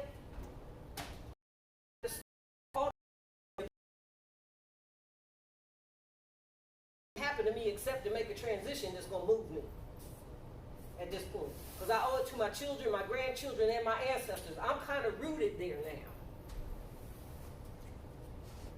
But when you try to help people and you're not grounded and rooted like that, a lot of times you can get taken out. I know my first year at DYS, we walked out 12 social workers for having sex with people. And that was in one institution. Because they were, I just want to help those like little, and these boys have been having sex with grown women since they were 13. And while you're doing an assessment, people in the street are much better at assessing than you are. Because it takes you 2 hours to do an assessment, and it's kind of a surface assessment. They figured out where all your soft spots are in 10 minutes. And so when they would send us an 18, 21, 22-year-old person to work, especially to be security on the unit, used to really like disturb me. And I was so glad to move from social work to deputy so that I could control some of that. I didn't know what to do. Because you're setting up young women who want to just take care of you. It's trauma. They want to help. So you set them up. You set them up to go work on a unit in security with gangbangers because you know the best jobs are picked with those by those that got the most seniority. So when you're the new guy on the block, you're going to get the jobs nobody else wants. So the gangbangers meet you on the unit when you come on your shift and you got another young female with you. Generally, most of the time, they're white. Generally, the kids in the institution on the gang unit are usually black or Hispanic, and the kid taps her on the shoulder and says, what kind of day we going to have today?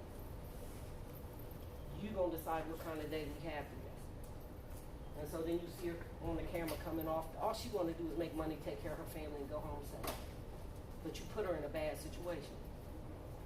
People trying to help people get traumatized if they're not very aware of their space and what they do and what their rights, roles, and responsibilities are. And as people that manage and control other people, we have a responsibility to keep them safe. Everybody is not fit to do all work. You can't just because you got a license, this is what you go do. You got to be specialized in doing what it is that you do, or you could get hurt, especially with certain populations. So if you want to, you might even get hurt in our school with the babies. Last year I had more bumps and bruises and bite marks than probably all of the parents in the school put together, because when they would explode, what do they call me in school? Grandma. I'm grandma with 600 kids, right? So they explode instead of spending all that time in class. I pick that baby up, I take him to my office, I set him in my lap, and I rock him until he calms down. He calms down, he strokes my face and says, Grandma, I'm sorry. A lot of times he don't even remember what happened or what triggered it. A lot of this I can contribute to parents' drug use.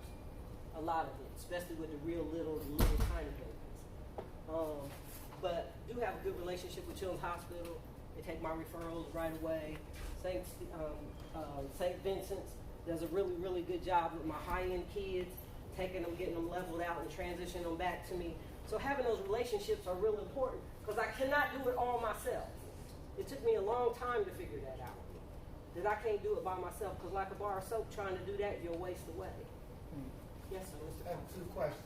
Yes. The first one is, within your school that you're in, is what's the ratio of students that you have that have behavior problems? Well, we have 600 students in the school. When we have a capacity of 600 students in the school, 218 are on the behavioral health caseload. So approximately 45% of your students. Well, I have some type of. Now, all of them that have problems aren't on the behavioral health caseload. Because a lot of those we try to like manage, because Ms. Amber comes and some of our girls that have higher issues and what. I try to where it is that best fit to do everything. Probably one of our kids in the school have diagnosable behavioral health problems. The second question was being a little closer to the flame now than you were when we last worked together. Is this normal?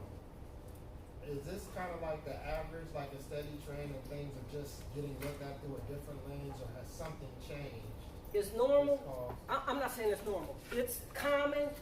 What happens with some schools is they don't tolerate it, and when they kick them out, they come to our school.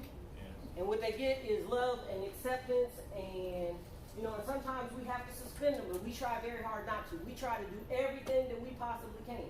And when we do suspend them, we follow them at home. We send counselors to the house to work with them. We send their Chromebooks and their homework, so we're still tracking what it is that they're doing at home.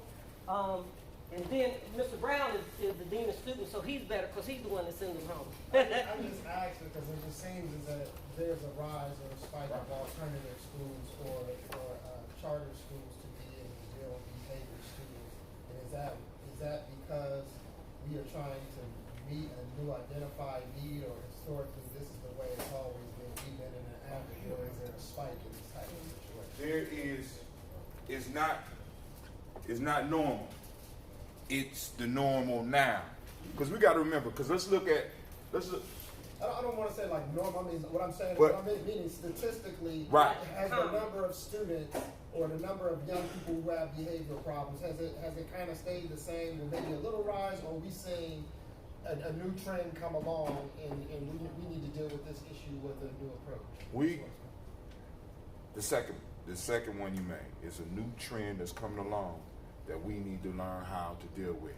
Because one of the things is when you look at this, because we're gonna get into the hero's journey aspect of rites of passage. What happens if you strip a person of a culture?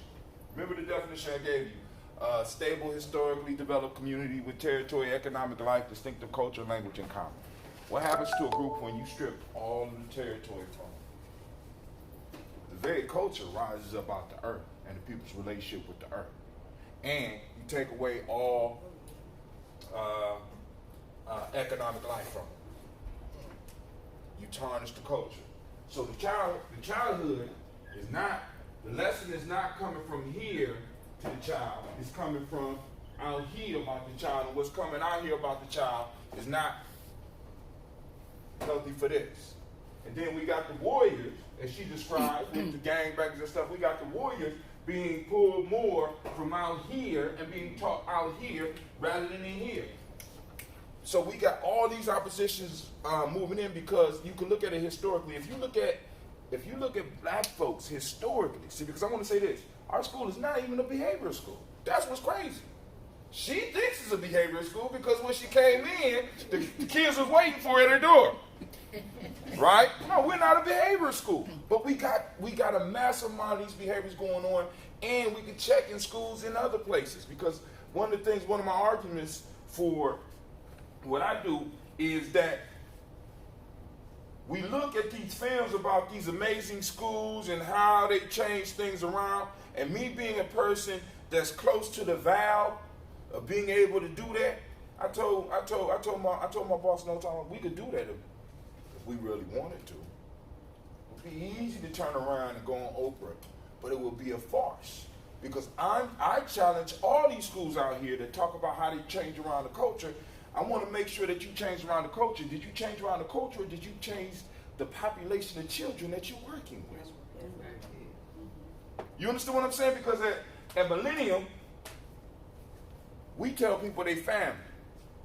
We expel people, but they can come back. I never heard that. You go somewhere, then you come back, then you welcome. You understand what I'm saying? We hold on to our children. You know what I'm saying? So if I wanted to move us to another level where we wouldn't have all these issues, I could just throw all the problems out. They're easy to identify. But we say, no, we're going to hang on to our children because these are our children. And it's not their fault that the culture is not affecting them from in here, but affecting them from out here.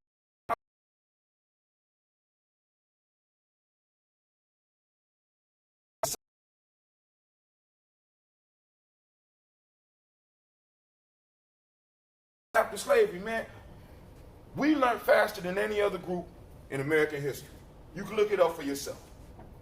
We did one-room schools. A lot of programs that they do come from us.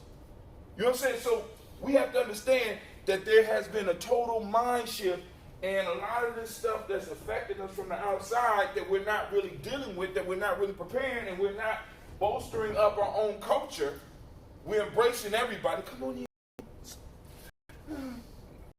You know what I'm saying? At some point, one of the things that scare most people about identifying with your culture is that you erect a border around yourself. Since we don't have a border, anybody could come in, anybody could do anything. And with that, when they come and they do anything, guess who's watching? What behaviors are they picking up? I'm sorry. She said I take over, I'm sorry. Well, no, this people, we in this together. It's warfare. With these children, I'm a little bit extreme, so let me start there, okay? I know that what my children and my grandchildren were gonna deal with when they went to the larger community. So I spent their years from 0 to kindergarten teaching them about them. I even wrote a book, Wisdom Tales for Children of Color, Native American and Children of African Ancestry. And I wrote the book for them. And now, even when I read the chapters now, I still cry and I wrote the book. But I wrote it, see, if you just pay attention to nature, right? When you plant seeds, when you plant grass, you know that you gotta, because it's real tender in the beginning, right? So you gotta fertilize it, and you gotta water it, and you gotta caretake it in order to have a healthy lawn, right? So with my grandchildren, one of the things that I did was I surrounded them with cultural things. They all started African drum and dance at 3. Okay? They all drum and dance at 3. My boys always drummed. Baba Jabal was their drum teacher when they were little. My oldest son like 45 now. But my grandchildren never saw a book with other people in it until they got to school. By the time they got to school, they were so grounded and rooted in who they were, they could ask critical questions about what they were being taught in school. It wasn't anti-anything, it's pro-me. Because once I get to the school system, there's not going to be anything that's pro-me. So we have to begin to create a barrier for our children where they're going to interact with a whole world of other people and other characters. I explained to them when they're little about programming, why certain cartoons they can't watch. SpongeBob they can't watch. The Simpsons they can't watch. Y'all don't even know all of them, but I handpicked the things that they watch. When they were little, I never cut the television on for television. I strategically picked the videos that they were going to watch. Mine are still getting Schoolhouse Rock. They ready for school when they get to school. Schoolhouse Rock was probably the most articulate thing that could have happened because little kids remember songs and they remember concepts from songs. And I'm still using Schoolhouse Rock for the planet, Schoolhouse Rock for science. So while teachers are struggling in the classroom, I'm running around singing when the class is going on. Because they know the information because I was in control of their programming.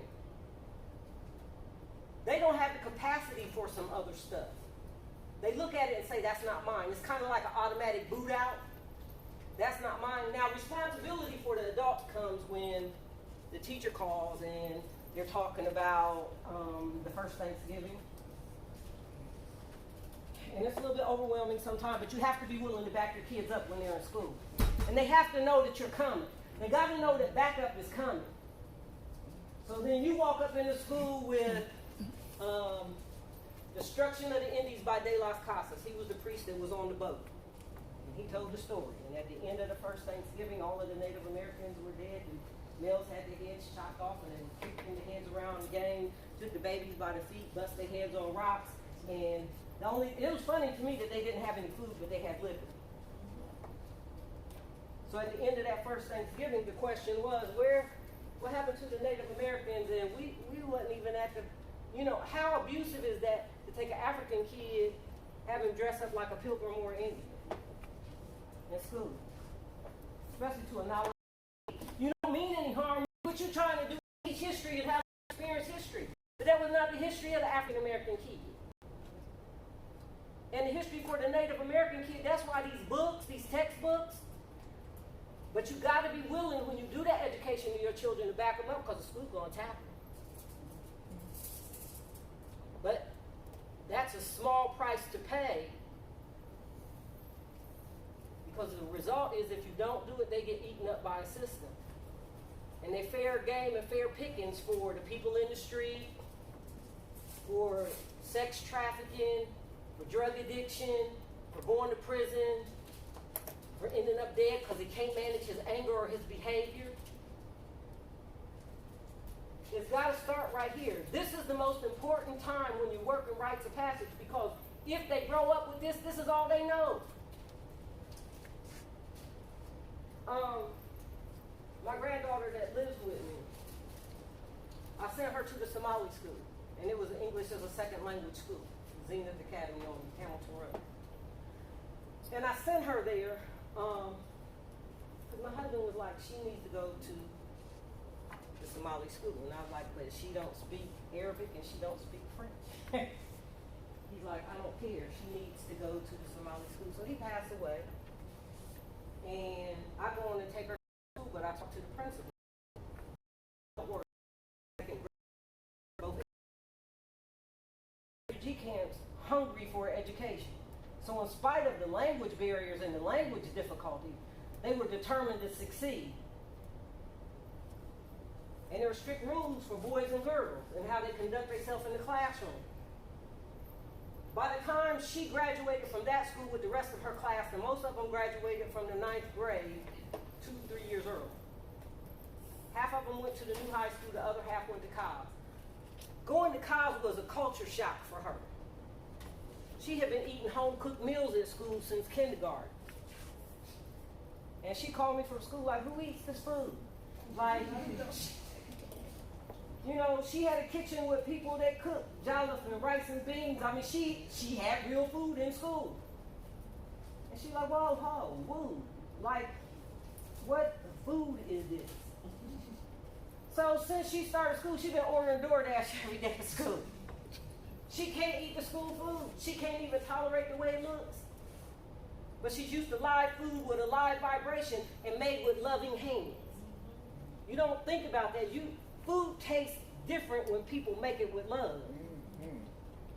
You know your grandma said you can't even make your grandma stuff today. You be trying. You watched her. She showed you. You got to be an elder for it to taste like that. Then you got to act like your grandma for it to act like that, right? For it to taste like that, right? But being raised and steeped and seasoned in culture, culture is the people as water is the fish. We die without it. That's Wade Nobles, Dr. Wade Nobles. Culture is the people as water is the fish. He tells the story about how we don't culture our kids and we just send them out there, and the story kind of goes like there was a saltwater fish that was accomplished and he was allowed to go to a freshwater fish university. And he felt real good about himself because he got to go to an Ivy League freshwater fish university.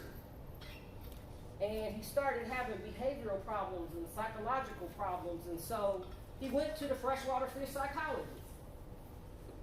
And the freshwater fish psychologist was telling him, well, you know, your problem is that your mama did this and your daddy did this and your background was this, and he wasn't getting well.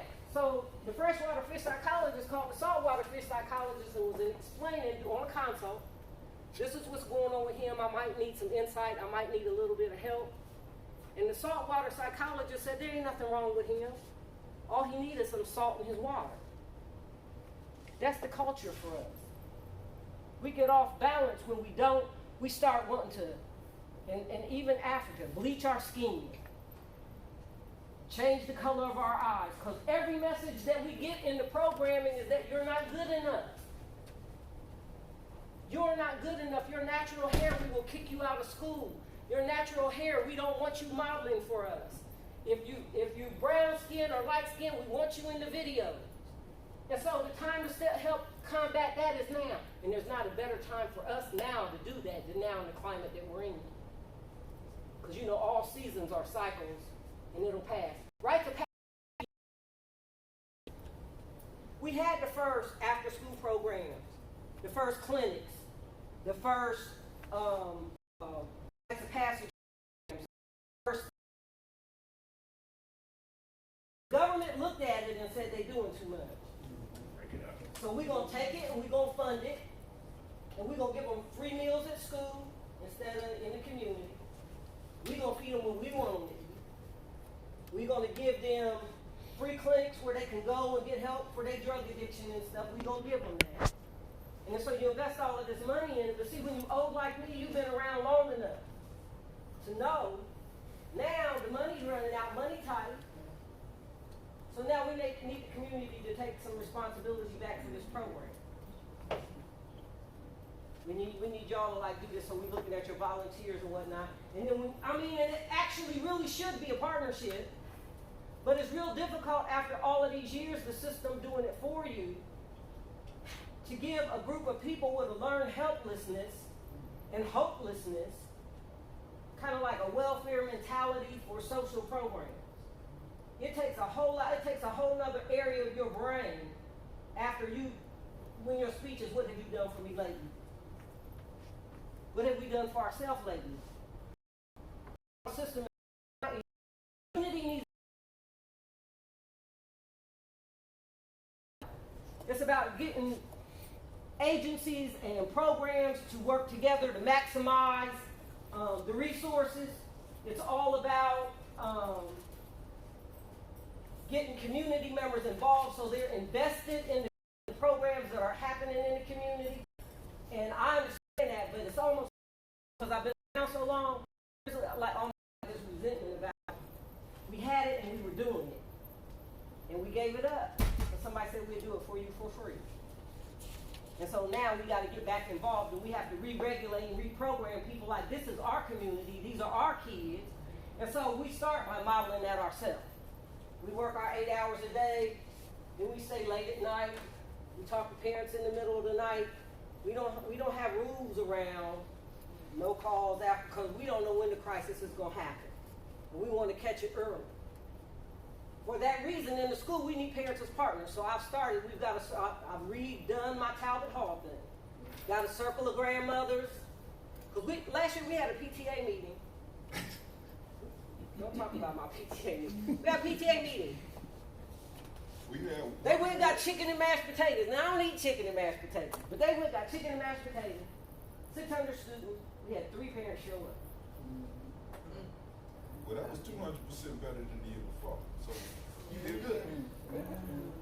3 parents showed up. Now, what I'm doing is I'm hand-picking my parents. I got my circle of grandmothers together. Most of them are retired professional people. One of my circle of grandmothers, she's the T-Mall that'll run through the school with a belt looking for one of her grandsons because she got about 15 of them in the school. Where are you at? I'm like, hold on, T-Mall, we got mandated reporters in here. You can't just like walk up in here. You know, have a conversation with him, we will like let you in the office but you can't just run up and down the hall with a belt looking for him. You know, I go to my office, he's sitting in my office, they hide him in my office. I'm like, why is he in my office? T-Mall out there. I'm scared of T-Mall, you know what I'm saying? Like, they're looking for him.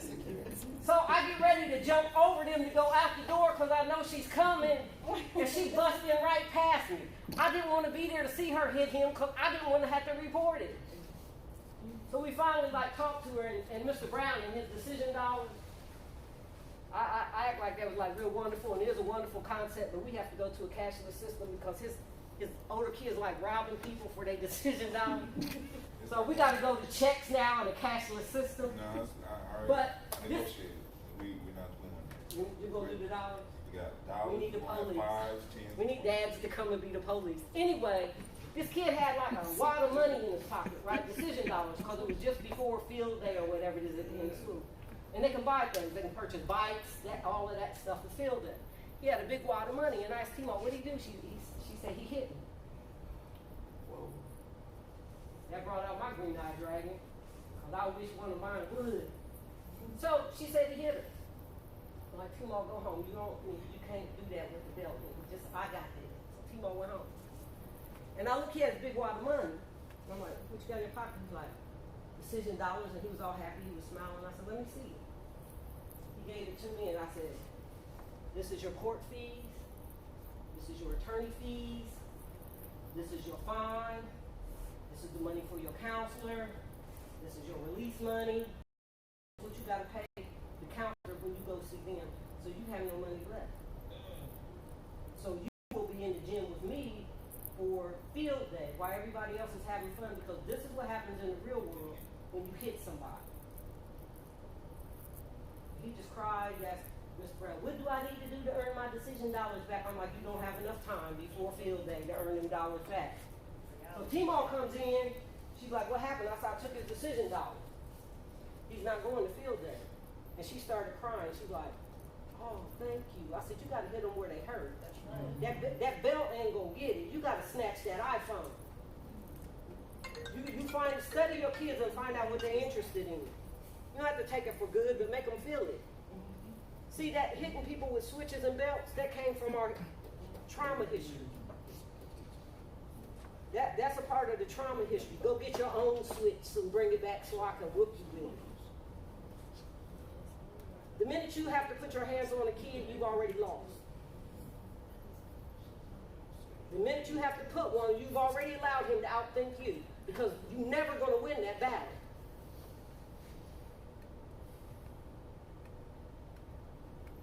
And when mine try to out-talk the ones in school, one of my thoughts would bust your head open, so don't try it. Don't. And it's less about what you say and more about the energy that you bring to it, because I be confident in what I say. If I think about it hard enough, you explode. So what you need to do is calm down. Like, right? But that's the way grandmas did it.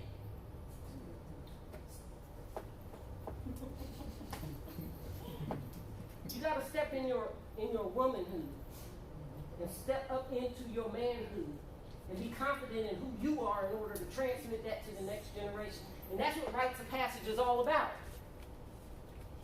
And I know they get it. When I asked my 15-year-old about something that happened to somebody, she got this song. And I've adopted it because I learned from her too. She's like, none of my business, none of my business. You can't ever get her to talk about nobody with it. None of my business, none of my business. So I know that I'm teaching her good about boundaries and being responsible for yourself. And it get on my nerves because sometimes I'll be going to scoop, you know what I'm saying? The other problem that we have in school, and then I'm going to let it go, is boy-girl problems, especially in major problems. They're the product of what they're seeing at home and on TV. They're the product of this not original hip-hop, but this twisted, confiscated hip-hop, right? Where all it is beef and twerking, and it's kind of like, and I have to explain to them because it don't make sense to them until I tell them. It's like, okay, so you take a picture. I'm sorry, I don't want to offend nobody because I'm honest. So you take the picture, butt first, head second, lips next. Everybody taking that same picture, right? What you're saying is I'm a butt first, then look at my face, and I don't know. Them like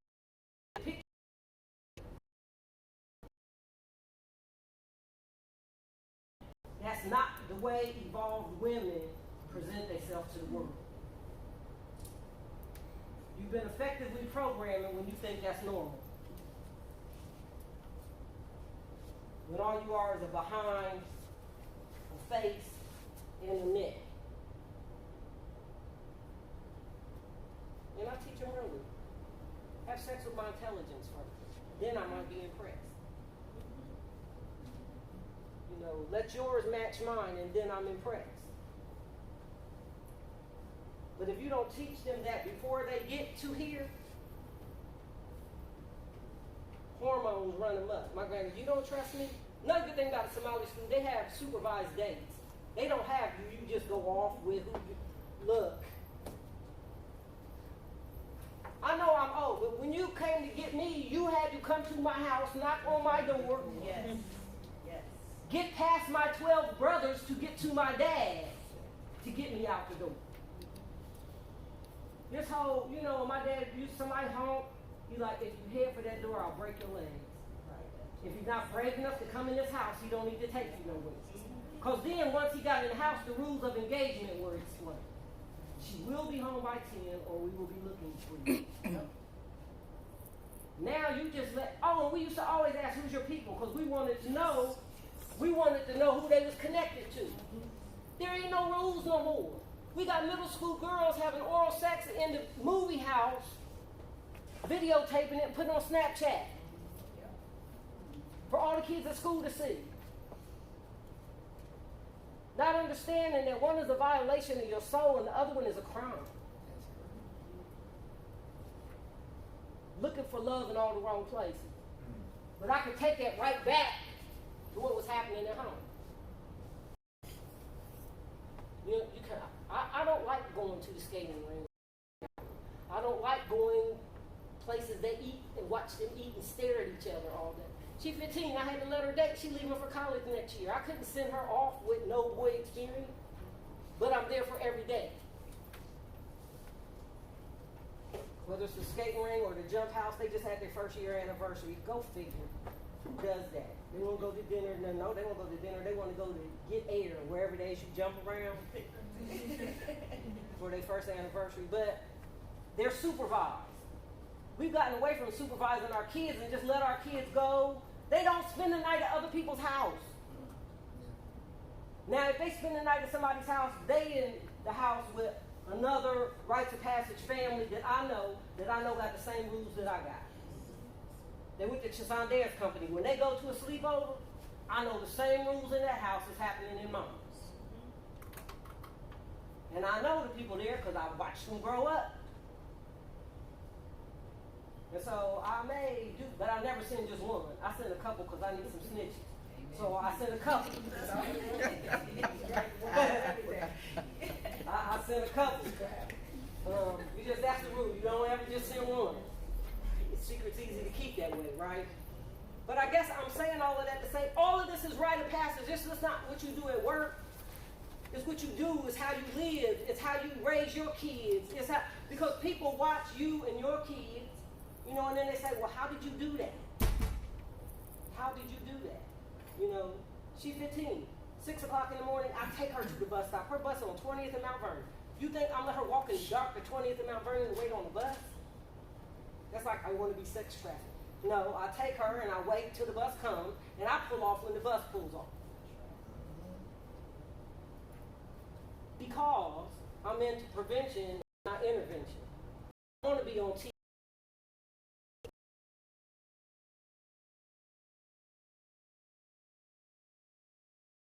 Does that make sense?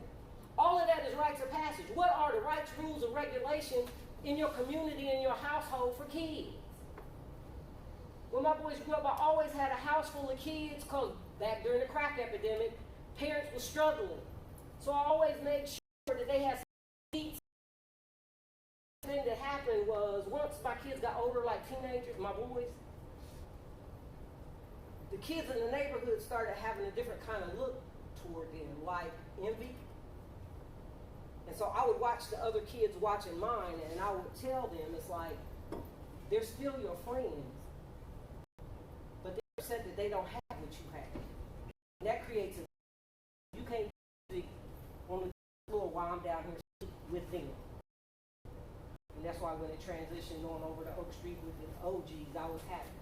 Because I knew he was safe, and I knew it was going to be taken care of, but all of that is part of rite of passage. You got to stake the territory and know what you're dealing with. And I could deal with the roughest kids because I wasn't judgmental when I went in. They were my kids. And for a lot of them, it was because they never had a real mom. I mean, like a functional mom that had mom energy. Right. And there's a big respect for that. If I walked on a unit in the institution and the kids stood up, you know what staff said? She an honorary gangman. I'm like, I'm too damn old to be a gangman. It's called respect, and you're not used to seeing them do this. But this is their way of saying thank you, because you breathing life back into us when we thought we was doomed to die. Is lunch ready? Oh, you said lunch ready? Yeah, shit. Is it?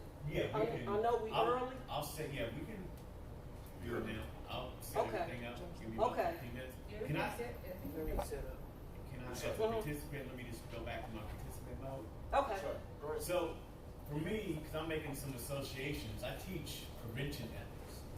In a Western, more watered down version of what you're sharing, the last part of prevention ethics focuses on the 8 dimensions of wellness, which basically says if you're not healthy, how can you help other people get healthy? So they're telling those of us in the profession that you need, in all these different 8 dimensions, be able to be healthy for yourself so that you can transmit that to those that you're serving. But you're sharing a fuller version, and that's why your personal experience is blending into your work experience. But basically, the fuller version of that is I'm transmitting culture from my generation to your generation. There is no separation.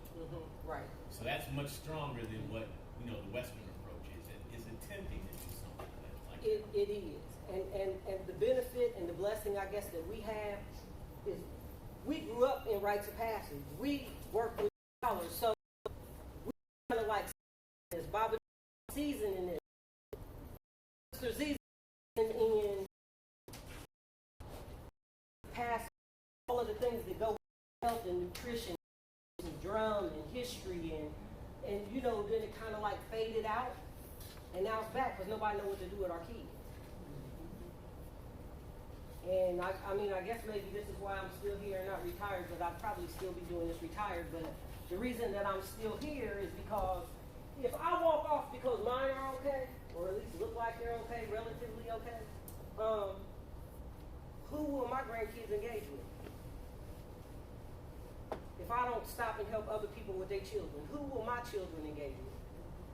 I can't separate their struggle from mine. If my kids are eating and eating well and the kids next door are starving, what's going to happen? They coming in your house to get some food.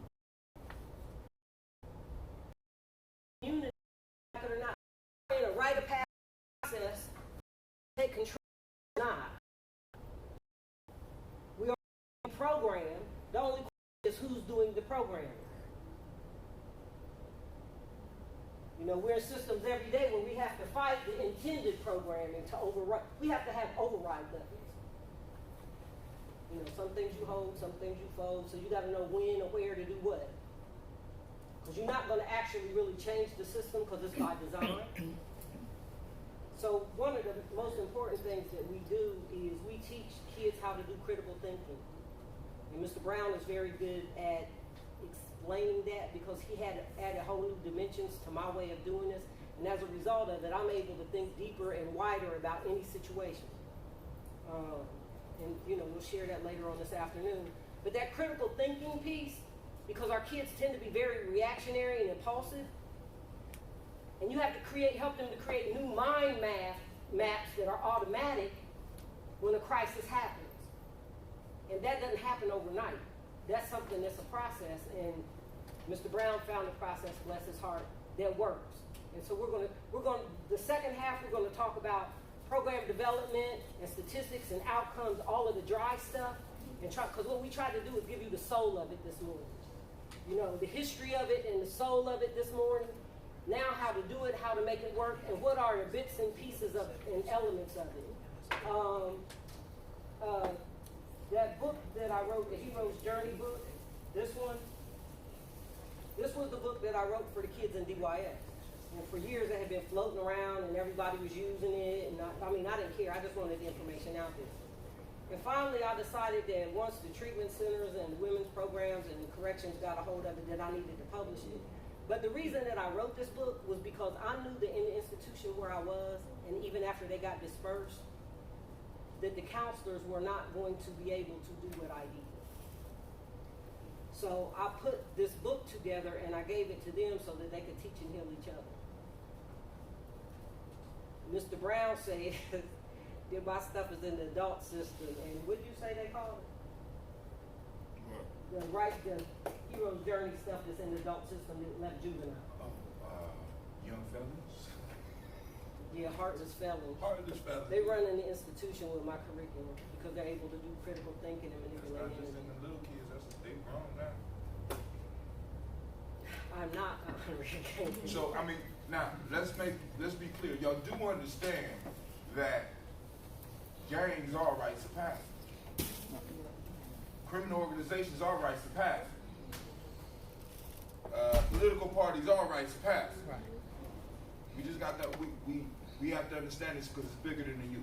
You want to say? Yeah, so I just want to, as we transition to lunch, I want to make sure everybody's signed in, but secondly, we need a good email address for everybody. So when we follow up with information, Just a caveat, everybody who didn't sign in on Eventbrite, because there we have it. yeah, if you signed in on Eventbrite, we have a good email. If we didn't, we need a good email address, and please make it legible so we can do that. If you have not signed in, please sign in.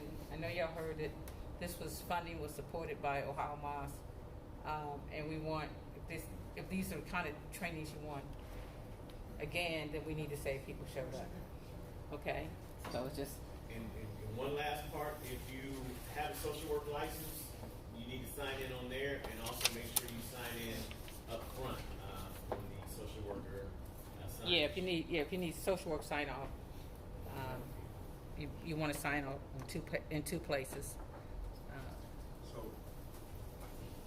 we're breaking for lunch now, or? That's fine. All right, Yes. cool. So now what we're gonna do? We're gonna have working lunch. We're gonna give you about 10 minutes to handle your business, get your plates, and we are going to show a video that's about 33 minutes. So get your food, get settled. You know what I'm saying? Use your bathroom. Yeah, the restrooms are right here. And then he'll explain to you what the video is, and then you guys can like watch it and talk about it while you do it, okay? Good. Yeah, you guys really don't know how Just much, pass like, it on down there, running buddy. for these right now. Yeah, wait a minute, I gotta plug my phone in over here. Around his right capacity. Grab your lunch and-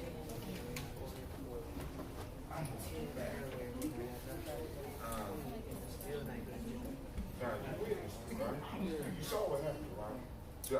Because when she get on the radio, when she get on the I ain't said a word. Hey, man. Oh, God. It's like back in the day, you know what I mean? Same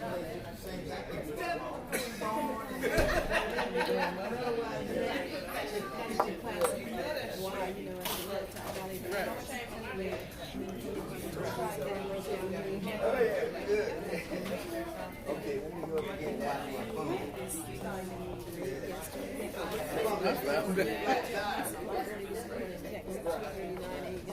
Dealing with this flat tire.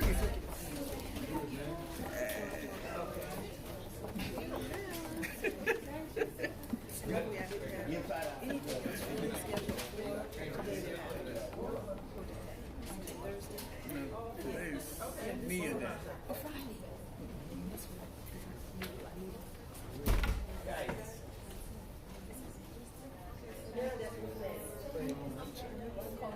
Last night, I was still in office.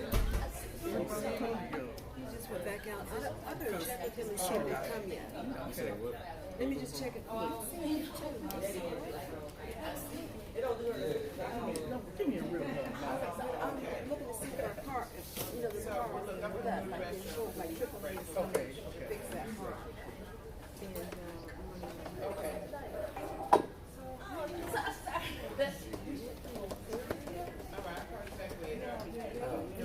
Give me some air in the sun.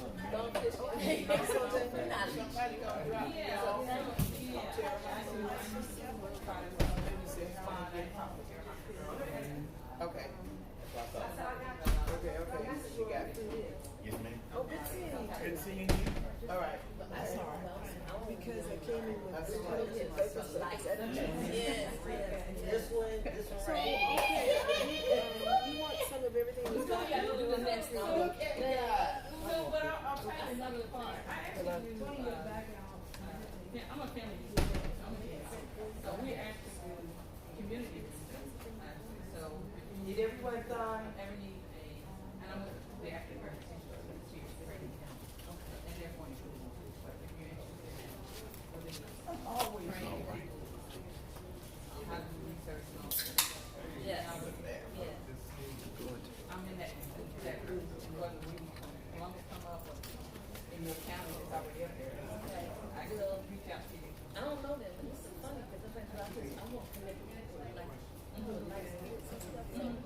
Yeah, so it's just a draft. Yeah. So, because my seminary project was to work with family reunions around the person. Okay. And I've been doing some research because we go take the kids and that. You know what? Okay, right. That's the only goes so far. No, but I mean, I can. Yeah, I just still. Actually, Tony Burley and I went to the public library. I don't remember that. Okay. He's coming out with that's why you know, we didn't write right now. Yes. Okay. And I called him up. The same thing happened. And he said, and that's how I started my research. And his technique, he got a book called Black People. I went to what the book's like. But our group, that's one of our missions to get people started in a dance somewhere. Okay. Somebody were like, hey, I can't believe that. I'm like, and Aziza, she's not good. So, and she did her and Dawn and he was in Ohio. I can't believe it.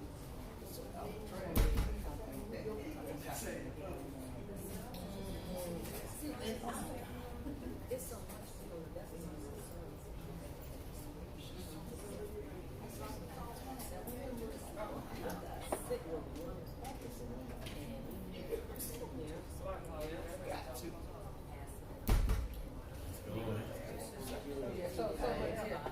So we can help you track some of that. You know, because a lot of people are okay. Yeah,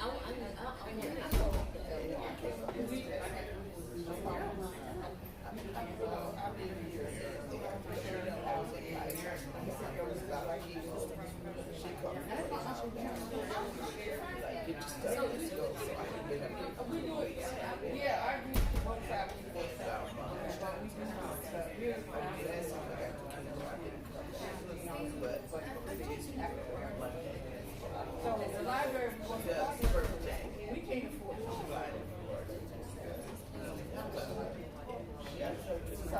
so we work in partnership with them, and they are every year bringing out